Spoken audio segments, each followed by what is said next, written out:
Well, apologies. We're going to do an early start this morning here on Glenn Clark Radio, but we will always reconfigure our schedule when we have an opportunity to chat with this man.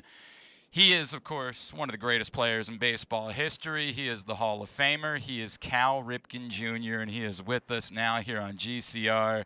Cal, it's Glenn and Paul in Baltimore. It is always great to catch up with you, sir. Thank you so much for taking a couple of minutes for us this morning. Yeah, good morning. Always happy to look back because that's all I have now. Oh, stop. You got lots going on in your life. Who are you kidding?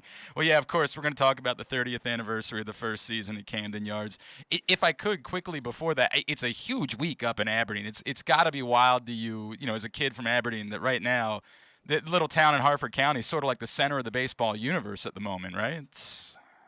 Well, we like to claim that, but I don't know if it's always true or not. But yeah, some exciting things are happening up in Aberdeen. The kids tournaments and being around those guys. I always said we have that beautiful warehouse-like building that's a hotel. It's a Marriott, and every once in a while it'll get late in the day. I'll stay up there, and then waking up to see the kids coming out in the field is a pretty cool use of that space. So, yeah, we get excited about baseball up there. And obviously, Adley Rutschman being with the Ironbirds this week, which is a really, really cool thing.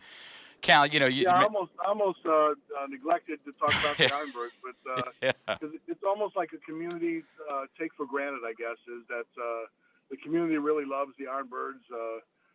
We went to a longer season where the Yep. IA for the Orioles now, which you have many more dates in which the fans can come to the ballpark, and people seem to be very happy with that change. All right, Cal, the 30th anniversary of the first season at Camden Yards. I got to address something because we were chatting with Rick Sutcliffe a couple of weeks back, and he Uh-huh. says that you and he are the only two people that own a certain piece of memorabilia. Do you know what it is that he's referring to? No. Okay. I know you and I have talked about a lot of memorabilia over the years. He says there's a certain picture of the field, and it's only you and he, and you both have it autographed. Does that ring a bell at all?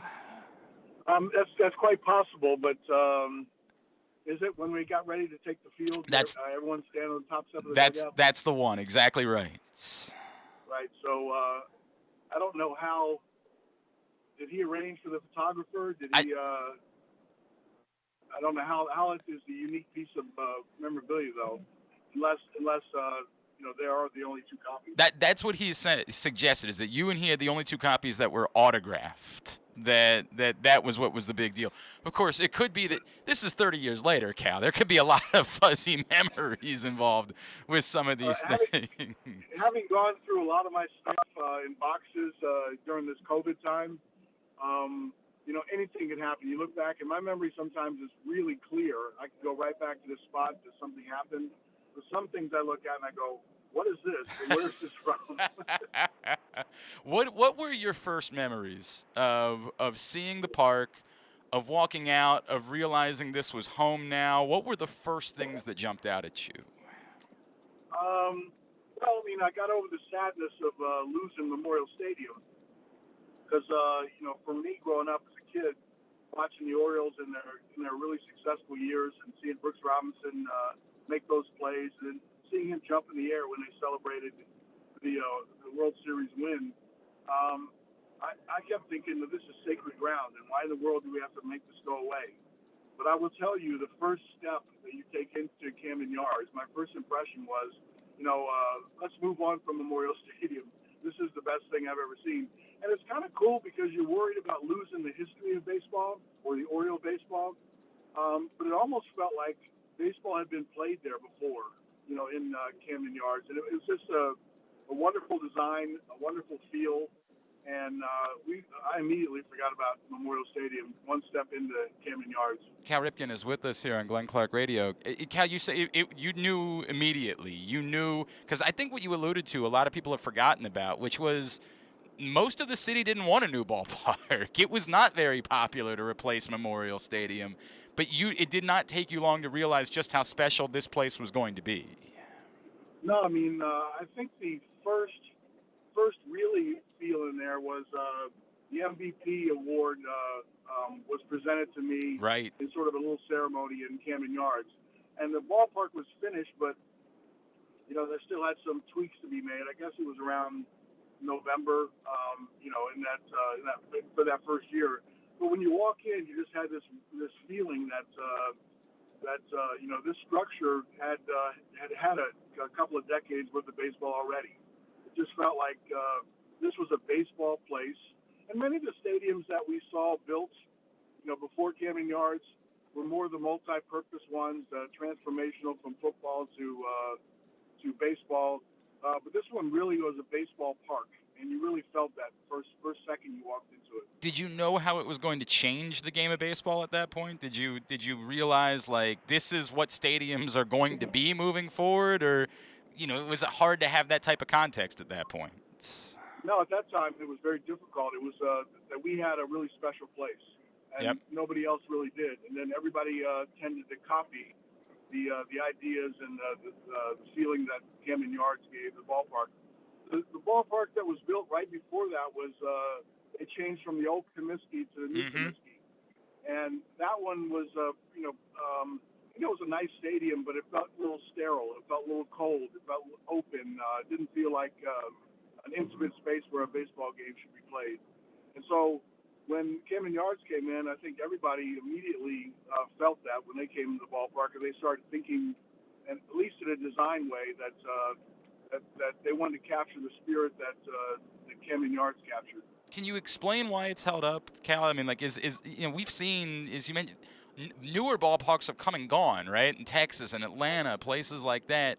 Can you explain why it is that Oriole Park still feels as new today as it did in 1992? Well, I mean, first of all, they take great care of it, the ballpark, and the field is always in immaculate condition. So I mean, there's great pride in taking care of that ballpark. Number one, from all who has a hand in that. Um, I would say that the renovation of the warehouse, Mm. um, really made that special. I know that there weren't plans at first. They were going to knock down the Right. big warehouse, and they preserved that and designed around it. And I think that element by itself, and redoing the inside of that building, making it really nice, that was the key part of that. Because everybody walks in and says it's a bandbox. I personally thought during my time it played very fair. Some pitchers, might say that it was short and the ball was flying out of there, but I don't think our team was built for home runs, and so when you look at how many home runs were hitting that ballpark, it was probably due to our team contributed mostly to the home runs. But when the visitors came in, it had this intimacy at first because the warehouse was so enormous that it felt like the playing field was smaller. But in fact, I don't believe that to be true. Now, since they put the hotel out there in left center field, I think maybe the wind currents have changed a little bit. I suspect they have, and because sometimes the ball wouldn't carry at all to the left center field because the wind would come in, and other times it would circle around and push it out and catapult the ball out that maybe you didn't quite get. But I think overall it still plays really fair, and it just feels like it's a small, intimate space. You roped quite a few. We're talking with Cal Ripken Jr. I'm sure you guys are aware just by hearing his voice. Um, you roped quite a few home runs to left field. What was your reaction when you heard about the plan to move the fences back? Well, it was interesting. Mike Elias called me up and said, he just wants to give me a heads up that the seat that the home run landed in, that broke the Mm-hmm. shortstop home run record, was going to be moved to another part of the stadium. And I kind of laughed to myself. I'm going, what? That really doesn't matter to me. I appreciate the indicating that that's where it happened, and it kind of that moment lives a little bit longer as a result of that. But I wasn't sure how it was going to work out. And I was over there doing an interview in Camden Yards one time recently, and I looked out and I saw before opening day, I saw the fence, and it looks like it's designed in there pretty well. It's interesting. I don't know how it will play, how it will feel like it plays, because if you remember, one year we moved home plate back Mm-hmm. by, I don't know, 10 feet or so, which made center field and the bullpen area a lot harder to get to. And then after maybe 1 year, they decided to change it back because it changed the way the ballpark played, maybe in a negative sort of way. So I hope it doesn't become, negative that the home run is unreachable. I always thought the Memorial Stadium, was favorable down the lines, of course. It was only 309 down the lines. And you could hit a line drive down the line that was hooking foul, but because it was only 309, it would stay fair. Mm-hmm. If you go to Camden Yards and it was 333, you hook a ball down the line, and you think it's got a chance, but then it has more distance to pull foul. So, I just hope that it plays fair. All the ballparks that had these big fences, and maybe Camden Yards will be considered a big fence, but think of Detroit's ballpark when it first came in. They ended up moving the fences in Detroit. And so there's so many cases. Yankee Stadium had the big cavernous left center field, and they moved that back in, to a more reachable level. So I hope it doesn't play, like the Grand Canyon. I hope it's fair for all hitters and pitchers. We've heard the argument that the home run robbery is something that will be missed, right? It's just such a fun part of the game. And obviously it's not possible now with the wall being the height that it is in left field. Do you feel like that there's a detriment there, that just for the excitement of baseball, it's nice? We're not saying that we're going to have Mike Devereaux any longer out there to jump up and bring balls back, but that's something that's good for the entertainment value of the sport that could be missed with having a taller wall. I always advocated, you like to have the fans closer, and I like the idea of robbing a home run or someone using their athleticism to go up on the wall. It does create a degree of excitement. So, but if you look at a place like Fenway Park, they had the big green monster. That gives a different entertainment value, that the ball hits off of that. It could carry them in many different directions. I don't know if they still had the ladders that were outside of the wall out there. They probably took those down. But it provided a uniqueness. Mm-hmm. And maybe this wall in left field will provide a uniqueness that turns out to be really good. All right, just another couple of minutes with Cal Ripken here on Glenn Clark Radio.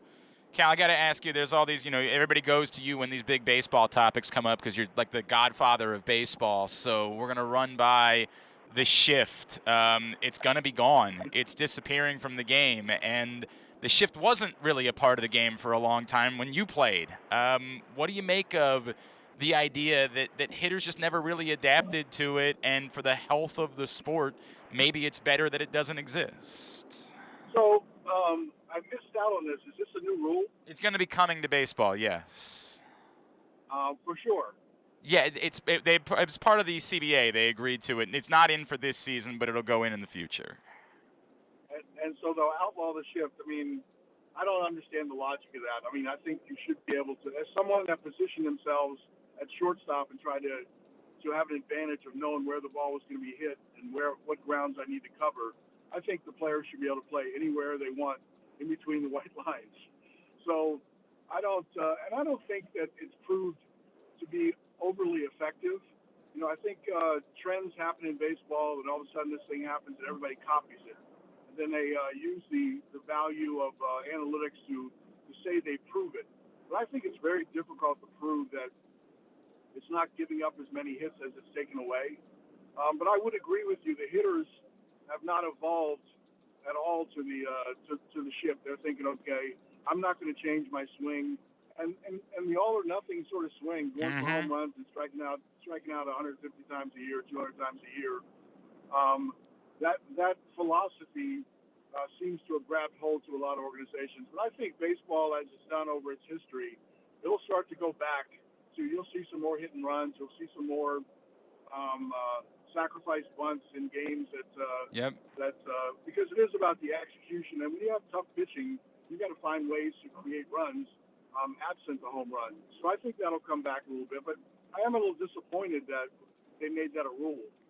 Cal, I struggle with, admittedly, because I'm sort of with you, which is, you know where the players are. Try to hit at a different place. But what you just brought up, when I grew up watching this sport, the excitement, the action of baseball, that it wasn't just guys standing up there and trying to swing for the fences every time. I hate the idea that you have to bring that back artificially, but selfishly, I kind of want that part of baseball back. So maybe it's a temporary thing. Maybe this is a reaction that will bring the game back to how it used to be played. I see when you watch the World Series, you watch the playoffs now. I see a more aggressive attempt to bunt a guy over, or to send a guy in motion, or to hit and run, or just teams that are having success now have cut down on their strikeouts a lot. The teams that you look at, I think the Dodgers are down in their strikeouts. The Houston, I think, had the most strikeouts at one point, and then they had the least, or they shifted the most, and now they shift the least. Mm-hmm. So I think all those trends prove out, when you're playing the game. And maybe this is the impetus that is required to make people think about the game and see the value in those other ways to score runs as opposed to swinging for the fences. Do you like the action that comes in the extra inning rule? I have to admit to you, Cal, again, I didn't like it at first, but after seeing it and seeing all the action in the extra innings, I can't go back to the old way. This is baseball to me. I love it. Well, here's my opinion on that. You're gifted a guy on second base. Yep. And in my way of thinking, when the season or the playoffs can boil down to one game, and there's many, many, many examples at the end of the year, after 162, one game separates someone that makes the playoffs and one game doesn't. To me, you want to earn each one of your wins. So I think you need to earn the guy on second base. You can't be gifted. The team then all of a sudden can bunt a guy over and then hit a short, shallow sacrifice fly, and there's a close play at the plate, and the guy scores, and then you get 3 outs and you win the game. I'd like to see them earn their base runners and earn that win a little bit more than have some sort of artificial, I guess it's called a ghost runner that you put on second base to cause the game to get over faster, I think. All right, you're Cal Ripken and I'm not, so I want to make this very clear. I know you're right. It's selfish of me. These 17-inning games where it's 8 innings worth of guys just swinging for home runs, I'm out. I don't want to watch that any longer, Cal. I can't. I guess the logic is there is strategy put forth with any sort of rule. Yep. So if you're embracing the rule, if this is the reality of then you just have to start to figure out what's the best strategy that you can employ to get that runner in from second base and win the game. So I don't take that away from the move. And who knows, maybe it'll prove out not to be the right thing to do, but it doesn't rub me the right way.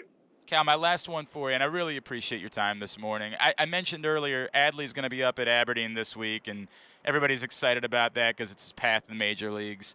Have you, I know it's been a weird couple of years with COVID and everything, have you had any opportunity at all to connect with him? There is so much pressure on this young man, and would you be interested in it? Is there advice that maybe you could give about how to handle, I mean, you weren't the number 1 overall pick, but you were a local prospect and a legacy, and how do you handle such intense spotlight for a player like him where there is so much expected of him in the midst of this rebuild? Well, I mean, I think he's done it already. I mean, he's pretty grounded. I haven't had the chance to meet him. I haven't had a chance to talk to him.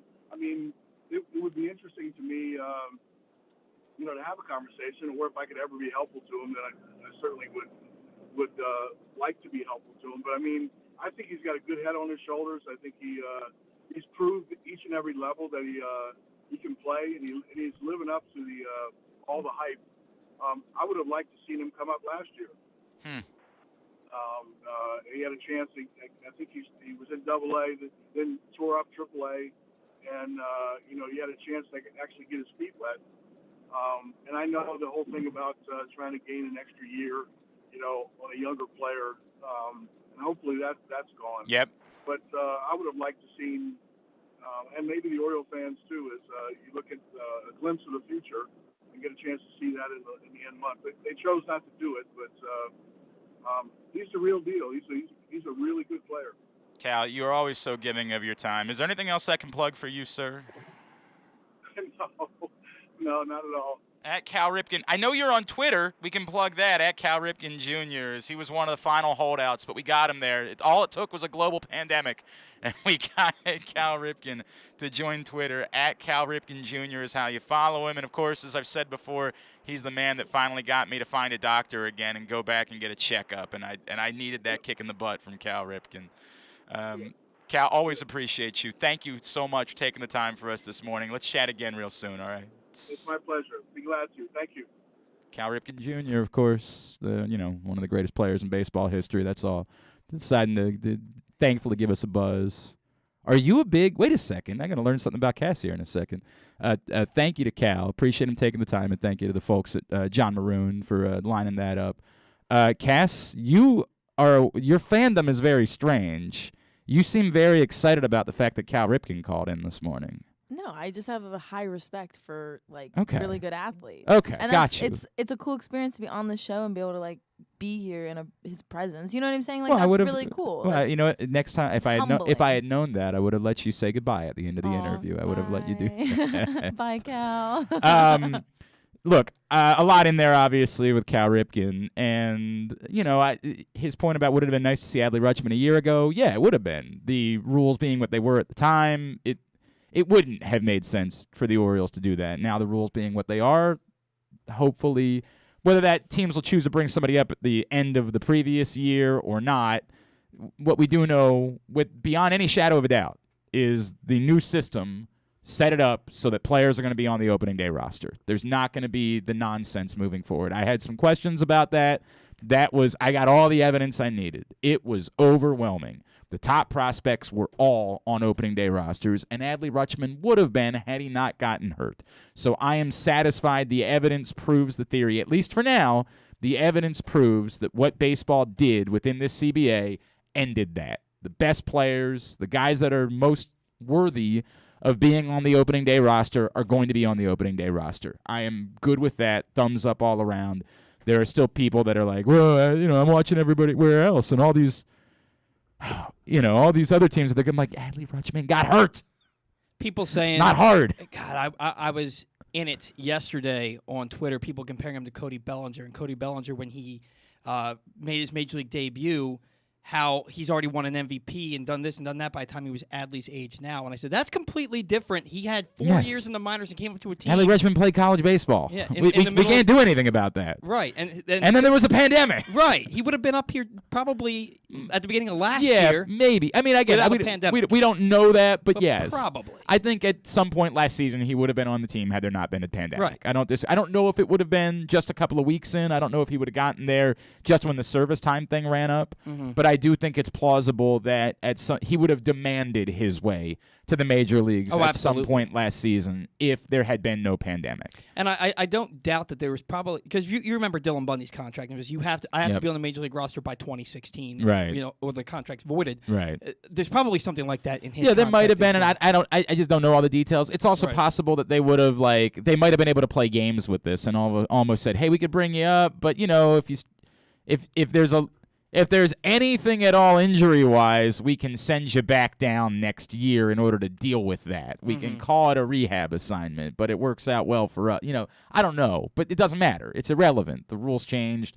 They are what they are moving forward, and so this is not something that we're going to have to have the same fear about at the beginning of seasons. Will it still change a team's mind about whether to bring somebody up? Look, if a team's not good, I don't know that you're going to continue to see them just bring players up for the sake of bringing them up. We remember the Orioles brought Manny Machado up in 2012, and it clearly worked out quite well for them to make that decision when they did, but they were good. They were competing. There was something at stake. They also brought up, was it Gausman that year, and let him pitch out of the bullpen? He was up, and they had him on the bus all year long in 2012 and 2013. But in 2012, didn't he pitch out of the bullpen in 2012? Yes, and Dylan Bundy made 2 appearances in 2012 at the end of the year. So that's the good news. I hear what Cal's saying about, it'd been nice to have him up last year. They were a bad baseball team. I have no problem with the fact that they chose not to do that. You're not going to – for business reasons, you can't argue that I get what he's saying. What he's saying is for baseball reasons. And, yes, you can also throw in for the excitement of the team. Sure, I don't disagree. It would have created a date in September where suddenly a lot of people would want to come to the ballpark. but there was just no real logic to it for the organization. As far as what he says, I get it. Cal's you can hear the old school in him coming out when he's talking about the shifts, when he's talking about the extra innings, and he's willing to listen, right? He's willing to listen to the hopefully it'll just be a temporary. The shift in particular, I don't know, man.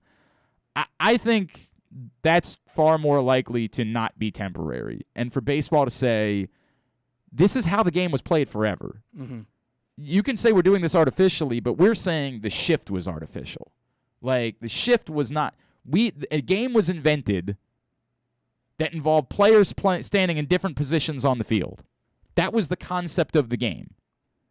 We didn't tighten the rules up about that. We didn't write it down so that you must be within this zone, and that allowed teams to manipulate it. But they were the ones manipulating the rules, not us by banning the shift.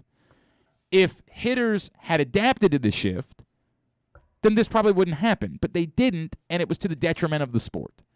It created way too many of like the true outcome scenarios that we talked about.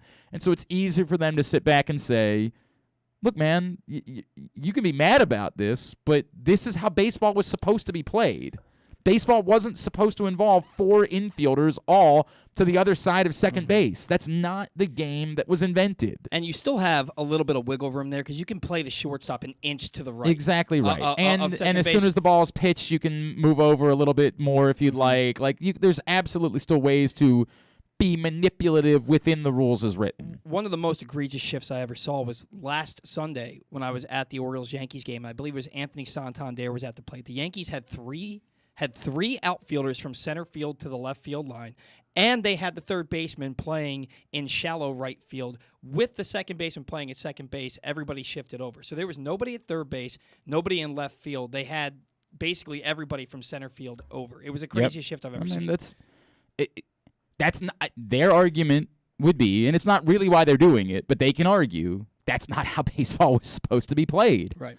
That's not. We invented a game that didn't involve that. Now, look, most sports evolve, right? Like, we have manipulated what the rules were in football to allow for fake. Like when football was invented, there wasn't a thought to have the guy that was punting the ball throw the football. But we realized pretty quickly, like, hey, the rules don't say you can't do that. So we could have the punter throw the ball when they don't expect him to, and catch everybody off guard and take advantage of it. And it was a cool play, so football said, yeah, why would we get rid of that? Why would we make it so the guy that's lined up as the punter isn't allowed to throw it? It's a fun play. It's a cool play that adds something to the sport.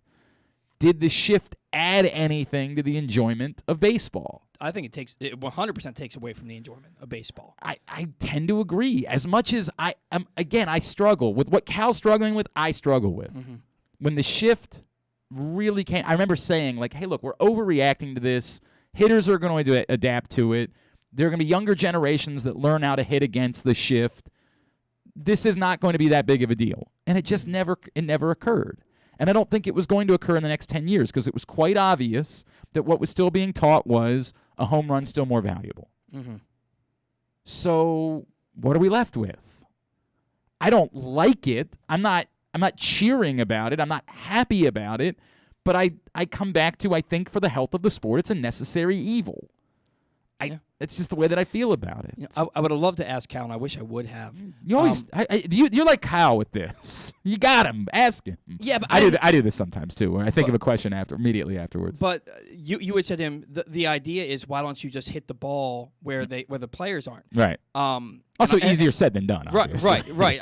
I wonder if that's why the strikeouts have gone up so much, because I think that you can see a correlation between when the shift really started being put into play even more so and the strikeouts going up. I know everybody's trying to hit home runs, but if you're getting a 98-mile-an-hour fastball and you're trying to wait a split second later to hit it the other way, you're probably swinging right That's through a very fair point, too. You're not wrong about that whatsoever. It absolutely has to play at least some sort of a role in the... Well, and again, I say that. I don't know. I don't even know if guys are still trying to do that anymore. You know what I mean? Like, I think at first there probably was some of that. I think at some point they might have just honestly stopped. They might have just said, we're not even going to bother trying to do that any longer. And I said this on the show a few weeks back. A lot of these guys, they, like you said, instead of trying to go the other way or lay down a bunt or beat the shift, they were just trying to hit the ball over the shift. Right. And that leads to the strikeouts too. Hey, join a proud new generation of Baltimore police and make an active difference in your community. Start with competitive wages and excellent benefits on day one. Join for good at bpdrecruit.org. Yes, if you're just joining us, we had to start a little bit early this morning, but when Cal Ripken calls, you do that. You change your plans for Cal Ripken because he's, I don't know if you're aware, he's Cal Ripken. Perhaps you've heard. You might be familiar with his work. Still to come today, our weekly conversation with our buddy Patrick Stevens. We'll cover the world of college sports. In just a couple of minutes, I'm very excited that Torrey Smith will be back on the program. It's been a little while since we caught up with Torrey, one of our favorites, and he and his wife are part of the foundation of Project Runway every year, and I'll be the MC for that on Friday night. And so Torrey's going to check in to talk about that, a little football. Should the Ravens still be in the market for a wide receiver? We'll pose that to Torrey. As he's going to join us here in just a couple of minutes. Also today, I promise, we're going to talk about the Ronnie Stanley stuff. Is it all a smokescreen? Is it all? We'll dive into a lot of galaxy brain stuff going on based on Ian Rappaport's Ronnie Stanley reporting in the last 24 hours. And we will talk about the good news today that Masson will be sending Kevin Brown and the broadcasters on the road again, starting with this series in New York. So I didn't hear that. yes, that is very awesome. That is very good news. We'll talk more about that here in a minute. So that's all on the way. It is a Tuesday edition of Glenn Clark Radio. If you missed it, we were just talking about Adley Rutschman going to Aberdeen. Stan the Fan and Ross Grimsley caught up with Ironbirds GM Jack Graham yesterday. That conversation available. Facebook.com/PressBoxSports, YouTube.com/PressBoxOnline, or PressBoxOnline.com/video. It is a very exciting week. Paul's going up. I think you said you would sign all autographs tomorrow night when you're there. Come Anything, any rules you have about what you're not willing to sign? Anything that we need to cover ahead of time? Like I think I'm going to pass on butts. butt cheeks, you're not going to sign butt cheeks. Not going to sign what butt a cheeks. jerk this guy is. So if a guy is standing next to you at the urinal and is like, "You're Paul Valley. I know you from the internet," you won't sign his butt cheeks? Oh, man. I don't Yeah, know. Maybe. I think I'm going right? to. Yeah. All right. That's all that guy ever wanted. Everything's fair game. I will sign everything. John Daly This would. is, I know that now much. This is assuming that my wife lets me go. Oh, you think because there's a... we spoke about it yesterday. She has to work the next day, so she won't go. She won't go, and wait, she wait, wants wait, me. Wait a second. She's afraid of all the money I'm going to spend. Oh. Wait, on beer or on, like, gear? Well, I'm not. No, I wouldn't buy gear. I'm not going to drink. She's then she's why just would afraid you I'm going to spend? spend all this money on concessions. I don't think she understands What how the cheap hell? tickets are to the Ironbirds. Yeah, I don't understand that like at all. the best seats are $20. And do you have to spend money on concessions, or can you I just- don't. you I need don't. dinner I at told her home? I told her I wouldn't, but she This is a seems to think weird. I will. This is a really weird bit, Paul. I This know. is a really strange. I know. Now think about that guy. You better go back and tell her. There's probably a guy that's going to want you to sign his butt cheeks now. Get it tattooed. Yeah. Yeah, Think right. about it. That's a That's- great Oh, man. point. No, Oh, the poor soul better- that wants Paul Valley's name you better, tattooed on his you butt better, cheek. you better let her know. That's not what Stan the Fan and Ross Grimsley were chatting about with Jack Graham, the general manager of the Ironbirds. I promise you that. But you can find that conversation right now. Torrey Smith joins us next. It's Glenn Clark Radio. The latest edition of Press Box is available now. On the cover, Luke Jackson profiles Orioles catcher Adley Rutschman, diving into where his passion for baseball and for catching comes from and how he uses that passion to elevate those around him in the Orioles organization. Also inside, Bo Smolka takes a look at how the Ravens' 2021 draft picks can make progress in year two, and Glenn Clark offers a very unique tribute to former rival Mike Krzyzewski that all Maryland fans can appreciate. Press Box is available for free at over 500 area locations, including 60 Royal Farm stores, and you can always find the entire edition as well as the best daily coverage of the Orioles, Ravens, and Terps at PressBoxOnline.com. That first sip. That first bite. Start your day off right with a delicious breakfast at Royal Farms. Choose from a fantastic selection of fresh Royal Farms breakfast sandwiches and top it off with a rich hot cup of the freshest coffee in the world. At Royal Farms, breakfast is available day and night. It's the freshest breakfast in the world. Real fresh, real fast. Royal Farms. Answering Baltimore's calls for help, running in when others run away, working together toward one shared vision for a thriving city. That's your Baltimore Police. But the department needs more good people. People like you. Join a proud new generation of Baltimore Police and make an active difference in your community. Start with competitive wages and excellent benefits on day one. Join for good at bpdrecruit.org. Sports betting has come to Maryland, and we're ready to help you win some money. Tune in for Simply the Bets with Glenn Clark and Paul Valley every Tuesday morning at 11:40. FanDuel Sportsbook GM Bruce Billick and VSiN's Aaron Oster join the guys every week to give you all of the info you need and even a few winners. So come win some money with us on Simply the Bets every Tuesday at 11:40 a.m. Brought to you by the FanDuel Sportsbook at Live Casino and Hotel Maryland. Listen at PressBoxOnline.com/radio. Watch at YouTube.com/PressBoxOnline. Baseball is back, and so is the spring seasonal menu at Glory Days Grill. Start with the opener, flash-fried pork belly with our popular Korean No. 2 sauce, and take a bite out of the Crunch Burger, topped with home run sauce, white American cheese, and house-made chips. It also features irresistible options like a baseball-cut sirloin with blue cheese, grilled shrimp with garlic butter, and a strawberry salmon salad. And then there's the closer, the Cracker Jack Sundae with a waffle, ice cream, and Cracker Jack. This menu will be gone at your neighborhood Glory Days Grill. GloryDaysGrill.com to find out more. Great food, good sports.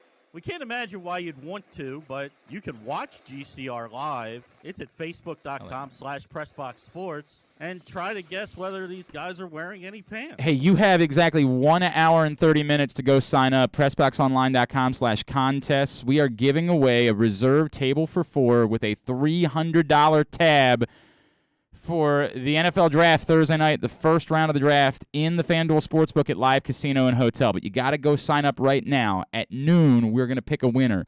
So go to PressBoxOnline.com/contests. I'll be there with the NFL chick, Sarita Hubbard. We'll be hanging out with you. We got great giveaways from Grade 8's memorabilia. Looking forward to that. But you have to sign up right now, PressBoxOnline.com/contests. So that's my plans for Thursday night. Then my plans for Friday night are to be at Pier 6, where I will be emceeing this year's Project Runway event, as it benefits Show Your Soft Side. And this man and his wife have been one of the foundations of this event for years. It's always a pleasure for us to welcome back in the former Raven, the Super Bowl champion, the former Terp, the all-around good guy, and the man who made Baltimore his home and helps our community a great deal. He is our friend, Mr. Torrey Smith, and he's back with us on GCR. Torrey, it's Glenn and Paul. It's always good to catch up, my friend. Thank you for taking a couple of minutes for us. I appreciate y'all having me. Man, it's good to chat with you. Can you tell me, because I've never asked you this story, how did you and Chanel end up getting involved with Show Your Soft Side? Why is this something that has been so important to you for so long? Yeah, I think for me, my rookie year, actually, we met Sandy from Show Your Soft Side, and I always grew up an animal lover. You know, if you would have asked me any time before my sophomore year of high school what I wanted to be when I grow up, my answer was always a veterinarian. Really? I never knew that. I've always been into dogs, and we've always had one in our family. So that's really how I became interested in it and learned that they were a resource. And, you know, I always feel like, you know, obviously animals can't advocate for themselves. So kind of being a voice for them and letting people know that there are options out there and animals that need homes. And, you know, I'm never a person that tells people, hey, you know, I'm not all the way in on, hey, don't get what you don't want, but I want people to know that there are options out there and dogs that need homes that, you know, will fit very well with certain families. Are you at risk of, is there a chance that come Saturday morning there will be a new dog in the Smith household because of someone that you meet on Friday nights? Absolutely not. Okay, all right. For myself, man, I don't think our household can handle another breathing creature. So I love my kids to death and our dog Ice, but all of them are enough. Yeah, brother, I know. I got. We're only down to one. We had one pass away, so we got a 7-year-old and a 4-year-old kid. And then we got one dog at the moment, so I'm actually terrified that my wife is going to say, like, look at this poor creature. Tell me we're not taking this creature home with us right now, and I'm just going to look at you're right. I'm going to do it. I'm just going to end up doing it. I'm terrified of that. I mean, anything's possible with Chanel, but for me, the answer would be No, but guess I should probably never say never. I mean, brother, this is the way it goes. Sometimes you just look at him, you're like, you're right. You're right. Like, how can I not? How can I not? Well, this is not all the only good work you do. I want to remind everybody, you can go to projectrunway.org. There are still tickets available for Friday night. Tori will be there, of course, Nick Boyle and Ronnie Stanley, Pat Ricard, and so many more. And on top of that, there is a wonderful silent auction that is available as well with some incredible items. I've joked about the fact that, like, Nick Boyle is literally willing to come walk your dog, which is insane. I can't believe he's doing that. But so much great autographed memorabilia. You can go right now, projectrunway.org, in order to find all of that. So, Tori, let's get caught up with you, man. What's going on in your world? Like, you've conquered everything. You're a media mogul now. Obviously with what you're doing for the community and the camps and the after-school programs, like, dude, how do you have a moment to breathe and be a dad ever? Oh, man, it's all you forgot coaching my kid and having 7-on-7. Honestly, I'm at the point in my life where I think I need to start doing less, but I'm enjoying, the process of being able to help out and really, do what I enjoy doing. I realized since I retired, and even before then, the things that I enjoy are just simply helping people. Sports happens to be a part of that. Yep. The community happens to be a part of that. Raising my kids happen to be a part of that. So I'm really tied into all things that I enjoy doing and helping people that I deeply care about. So I've been enjoying it. My family's all in. The kids are doing well, watching them grow up fast. And, we're just having a great time trying to, be better versions of ourselves as well in the process. Level 82, of course, is what Tori is all about, and the incredible ways you're going about helping the community. And did I see also that you're kind of tackling the mental health issue as well recently? Yes, I've always been an advocate for mental health, especially since became more aware of what it really meant, especially in the African-American community. Mental health, I always saw, and when I heard mental health, I thought of like being in a crazy jacket and, not necessarily dealing with things that I was personally dealing with myself, the trauma and so many things that aren't normal, but people treat it like it's normal. And so I think it's important to speak out about these things and tell people it's okay to not be okay. It's okay to get help. And with partnering with Rose Health has been able to, kind of help make sure that people have access to it. It's more technology-based and having access to your phone to a therapist. But to me, it's been an amazing experience just speaking up any chance I get, whether that's with Rose or, someone I'm passing along in a grocery store, because you'd be surprised at the people that engage with you about conversations when you're open about mental health struggles. Wow. I mean, it's powerful, and I appreciate you doing that. I also find, like, everybody knows you when you're in the grocery store. I would almost find it a little bit off-putting, like, hey, man, can I start talking to you? And you're like, hey, bro, I don't know you.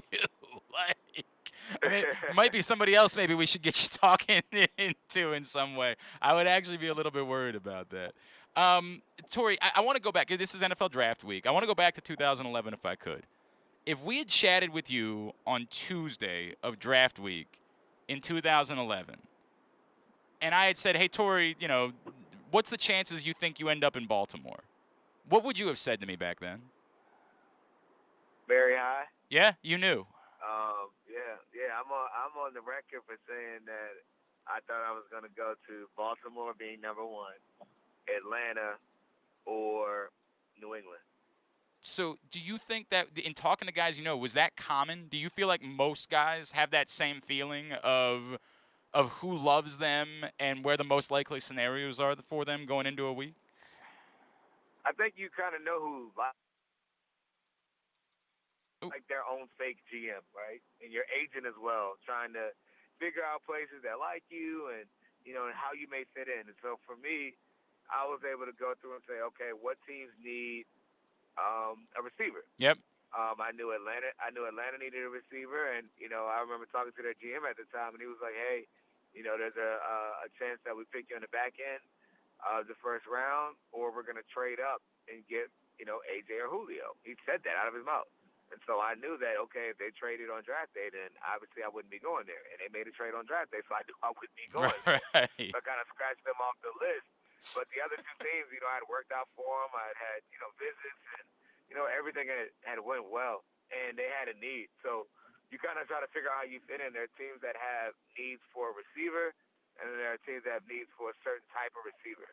Were And you I thought with those teams, I kind of fit in well.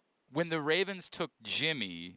Were you disappointed? Were you like, what was your reaction when you weren't their first round pick? When I didn't get picked in the first round, I was like, uh-oh, now I have no clue. Really? Yeah. Where I'm going to go, because, for me being a guy that, depending on who you asked, I was either their third receiver on the board or potentially I guess you could say their fifth receiver on the board. Right. And so understanding that, it's like, well, in the second round, you fit a lot of people now, right? Right. After they drafted that. So now I was like, I wasn't as sure. But to me, I wanted to go to Baltimore, so I didn't care if that was falling in the draft or being traded up for. I wanted to be in Baltimore. Worked out all right, by the way. Worked out all right. Torrey Smith is with us. He's going to be part of Project Runway Friday night at Pier 6. Torrey, it's weird. It feels like you mentioned the Ravens had a need at wide receiver. It feels like every year when we were having draft conversations, we'd be talking about the Ravens' need for wide receiver. That even when they had one, well, they could always use another one, right? This is the first year it feels like people are like, well, the Ravens don't really need to draft a wide receiver. They got two guys we like, and Rashad Bateman and, obviously, and Hollywood Brown, who's been very productive for years. Do you think that should preclude them from going wide receiver again? Like, I keep coming back to, man, I look at these dudes. I love the first-round wide receivers in this draft. I mean, I think these are special players. I don't know that I would be opposed to, like, what's the problem with having another one? Like, should there be any reason why you don't get another, even if you like your first two? Yeah, I think the draft, there are bigger needs. I look at the cornerback position, potentially a linebacker. You never have enough pass rushers, right, especially interior. So, to me, I think there are bigger holes than where the offensive line continuing to bolster that, right? Yep. I think there are a lot of holes that they could fill. I mean, obviously, it's always great if you go specifically off the best player available, but when you said, hey, we, if that were the case, three of our last, 4 or 5 draft picks have been receivers, it'd be like, all right, what are we doing here?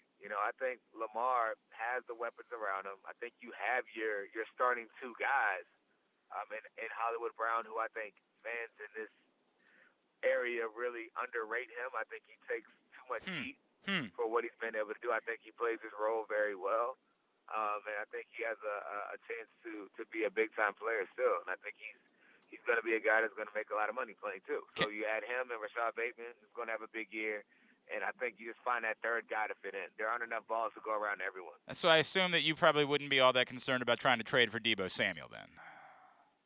Absolutely not. Yeah. Absolutely not. I just don't see how it makes any sense financially or literally with this team and where they are. I think Deebo's a weapon, right? But if you ask me, did the Ravens not make the Super Bowl because they didn't have a receiver that can run? Right. And the answer to that is no. No, that wasn't the difference. I hear you. I completely. I don't know, man. Whenever you have the opportunity to have a special talent on your football team, bro, it's hard for me to. Yeah, but you know how we are in this business because you're on our side now. Like, we want everybody. Like, that's just the way it goes. There's a good football player. We're like, dude, yeah, we want that guy too. We want them all. It's the way that it works. What you said there was interesting when you talk about Hollywood, because I think you're touching on something that is very real, which is Hollywood is treated as though he's somehow a bust, and that's insane. He is, you pointed out, is a very productive player. He is judged against the fact that the next couple of wide receivers that were taken that year included Deebo and included A.J. Brown and DK Metcalf, who, have looked like even more of studs than he has. But what you're touching on, I think, is very fair. He, I think, gets terribly unfairly criticized and unfairly treated for the actual player that he is, based on people's desires for him to have been, again, like a Deebo Samuel instead. Yeah, I think to me, man, our issue in society is people think that because you aren't a superstar, that you're not a star.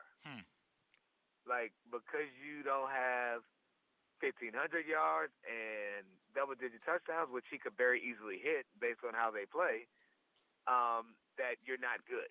So there's no room for being in between. Right. Right. And I think that is unfair to the player in so many different ways because he missed a game or two and he had went over 1,000 yards, right? There were multiple plays. People forget at the beginning of the year, for the first half of the season, the guy was top 5 in yards, right? Had he made a few more plays in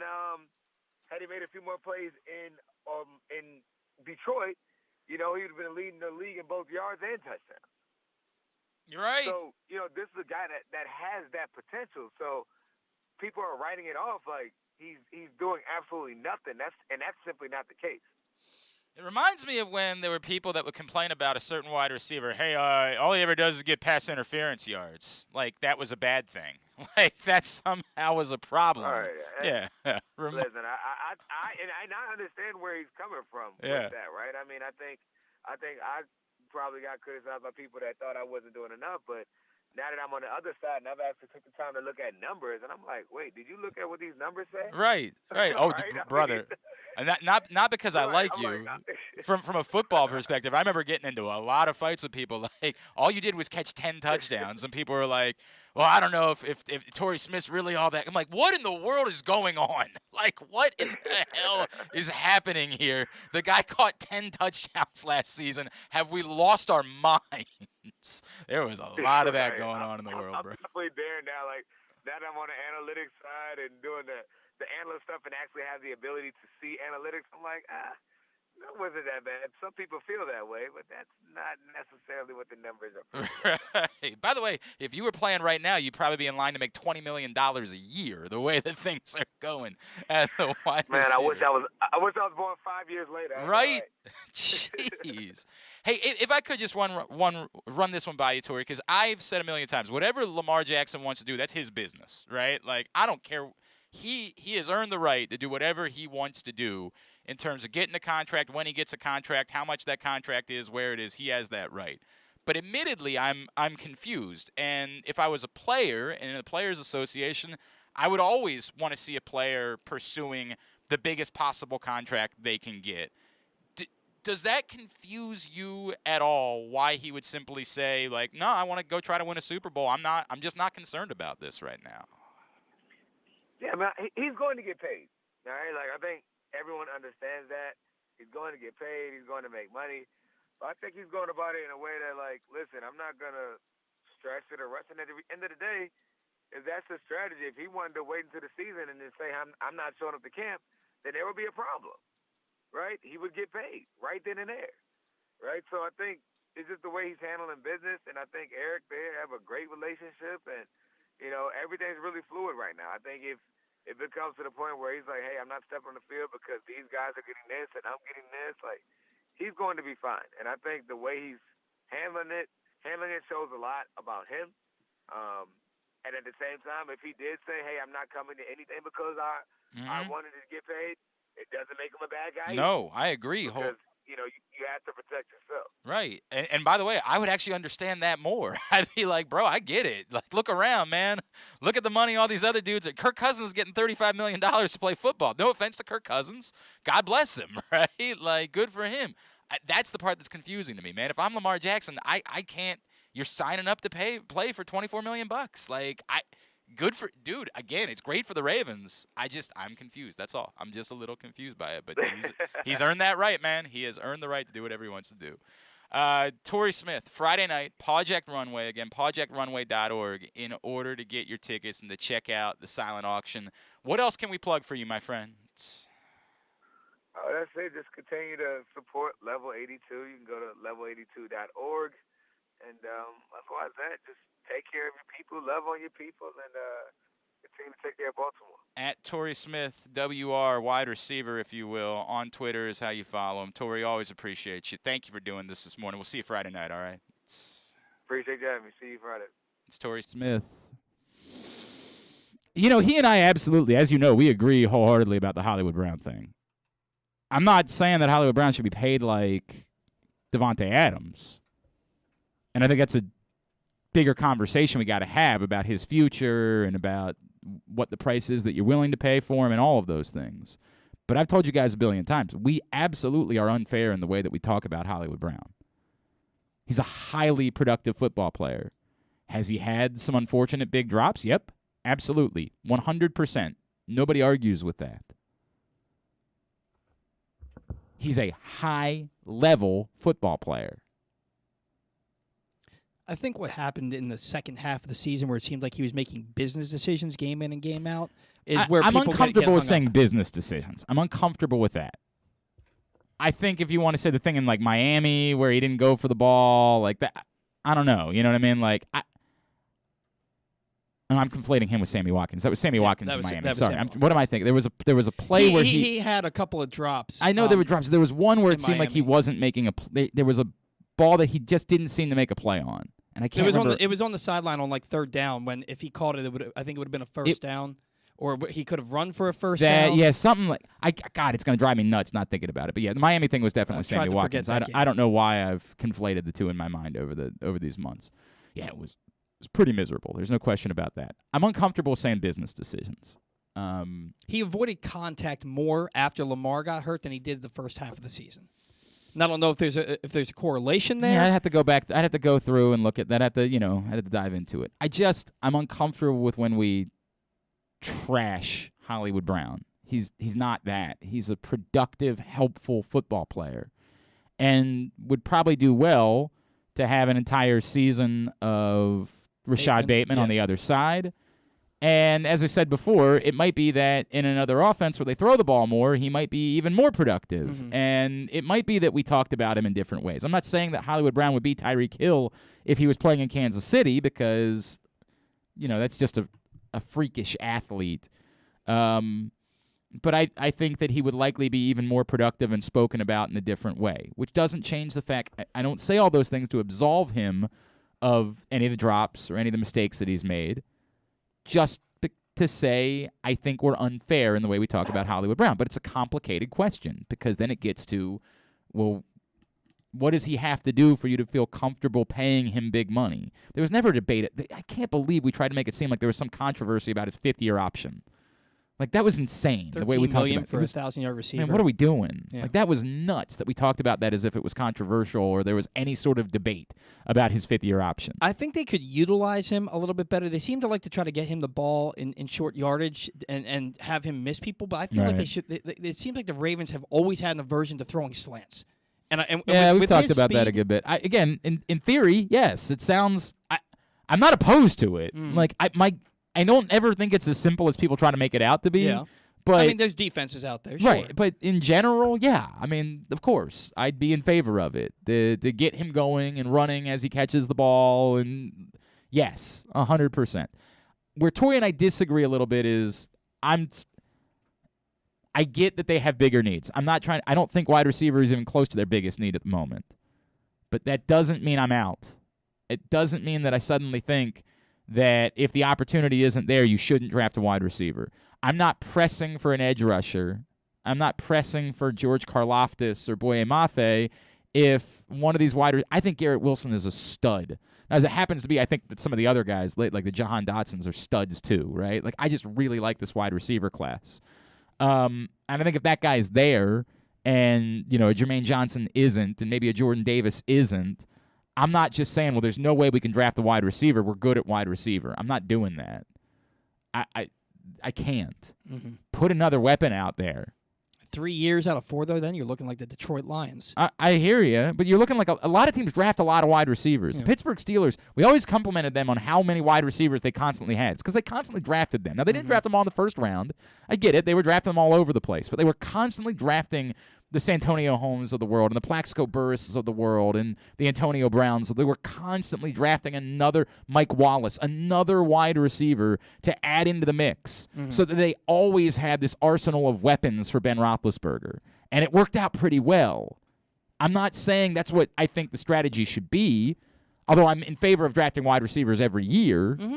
Absolutely. I'm not saying that you should plan on drafting another wide receiver. I'm just saying if it works out that way, that guy is sitting there, and and as Daniel Jeremiah said, I think Garrett Wilson is a top 5 player in this draft. If that guy's sitting there at 14 for whatever insane reason, I ain't passing on him just because I don't think that there's a need for Garrett Wilson. I'm not doing that. No chance. Sorry. I mean, there's no way. I don't have to say sorry. I'm not doing that. But that doesn't mean I'm telling you they need to do it either. It's just me saying I'm not eliminating the position. And I wouldn't be eliminating Deebo Samuel either. I need special football players. I need as many special football players as I can put on this roster. And Deebo Samuel qualifies as special, so I'd be willing to do it. Today's show also brought to you by your local Toyota dealer and buyatoyota.com.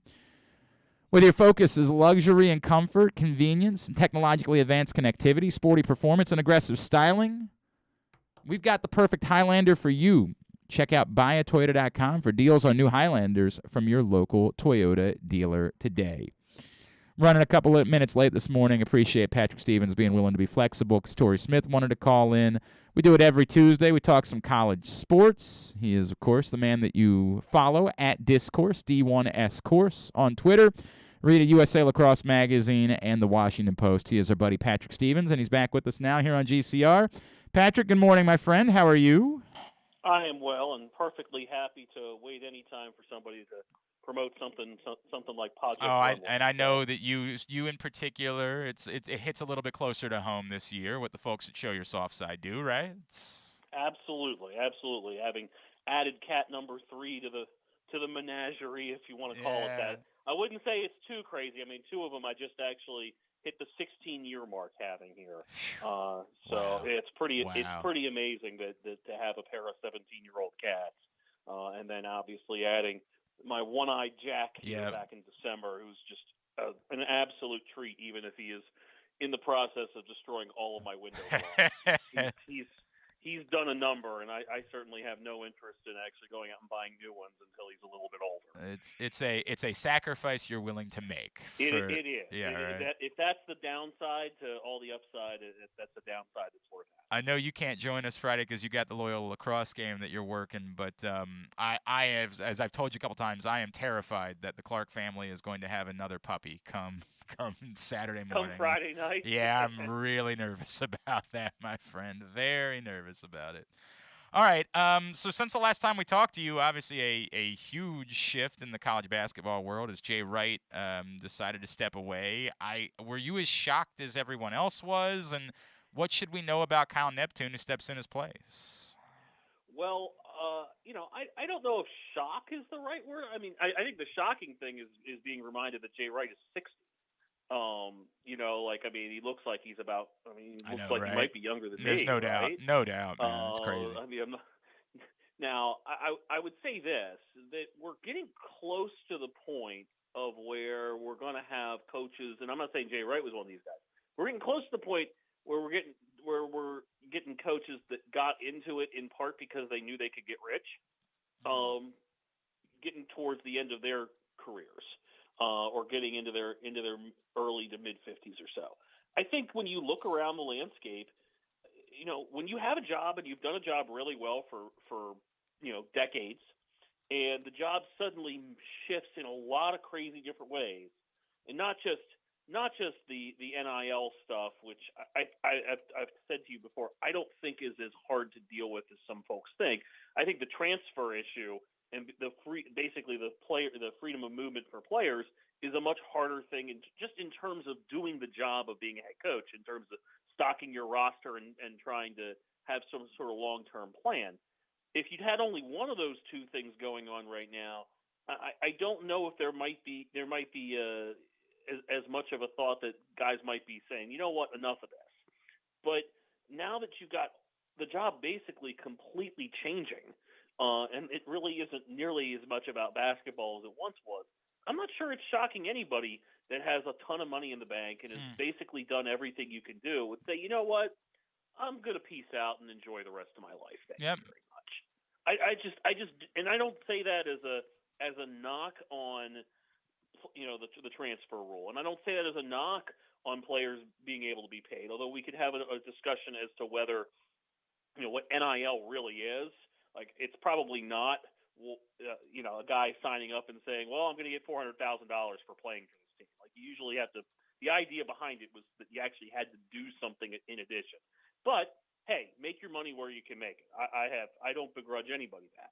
That said, if you're a coach and you have to change the way that you have done business for 25, 30, 35 years, and you don't really have to do it, if you can just walk away, it's got to be pretty appealing. I mean, look, man. If I could be spending my 60s just like playing with grandkids and on a beach somewhere or something like that, that sounds like a job. And I got plenty of money in the bank, nothing to worry about. That sounds like a pretty good way of living life. There are a lot of people that believe that there could be some sort of next thing for Jay Wright, that he takes a little time off and then he decides he wants to be in the NBA or he wants to do something else. I don't know I don't know Jay Wright, right? Like, although yeah, I mean, I've certainly read things that have suggested, like, you know what, that's it. The one scenario that if I'm sitting here thinking what might pique the guy's curiosity and what might be the right level of commitment required, because he's been an assistant on the Olympic team, maybe being the head coach for that for a cycle. Yep. Maybe that would be like the right amount of scratching the itch or whatever. Mm-hmm. But beyond that, it keeps going back to the idea if you got all this money in the bank, you've done everything you can possibly do. Realistically, you know, the shelf life of an NBA coach is typically about 3 years or so for most of them.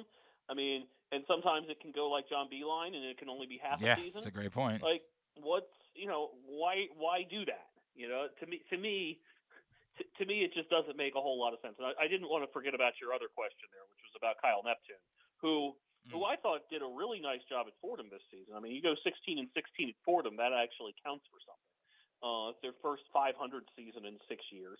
You know, he actually had a strategy, and we saw it in the A10 tournament when they played George Mason, but they used it in a bunch of games. As a guy, Ron Bailey, who covers Georgetown for Rivals, described it as "don't guard the scrub."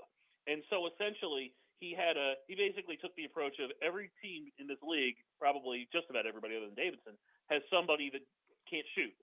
And so they basically ignored that guy out on the perimeter. Right. And it worked. You know, they went 8-10 in the league, which is really good for Fordham. He obviously knows the Villanova system extremely well. Not a surprise that they would try to do is something as close to a continuity hire as possible.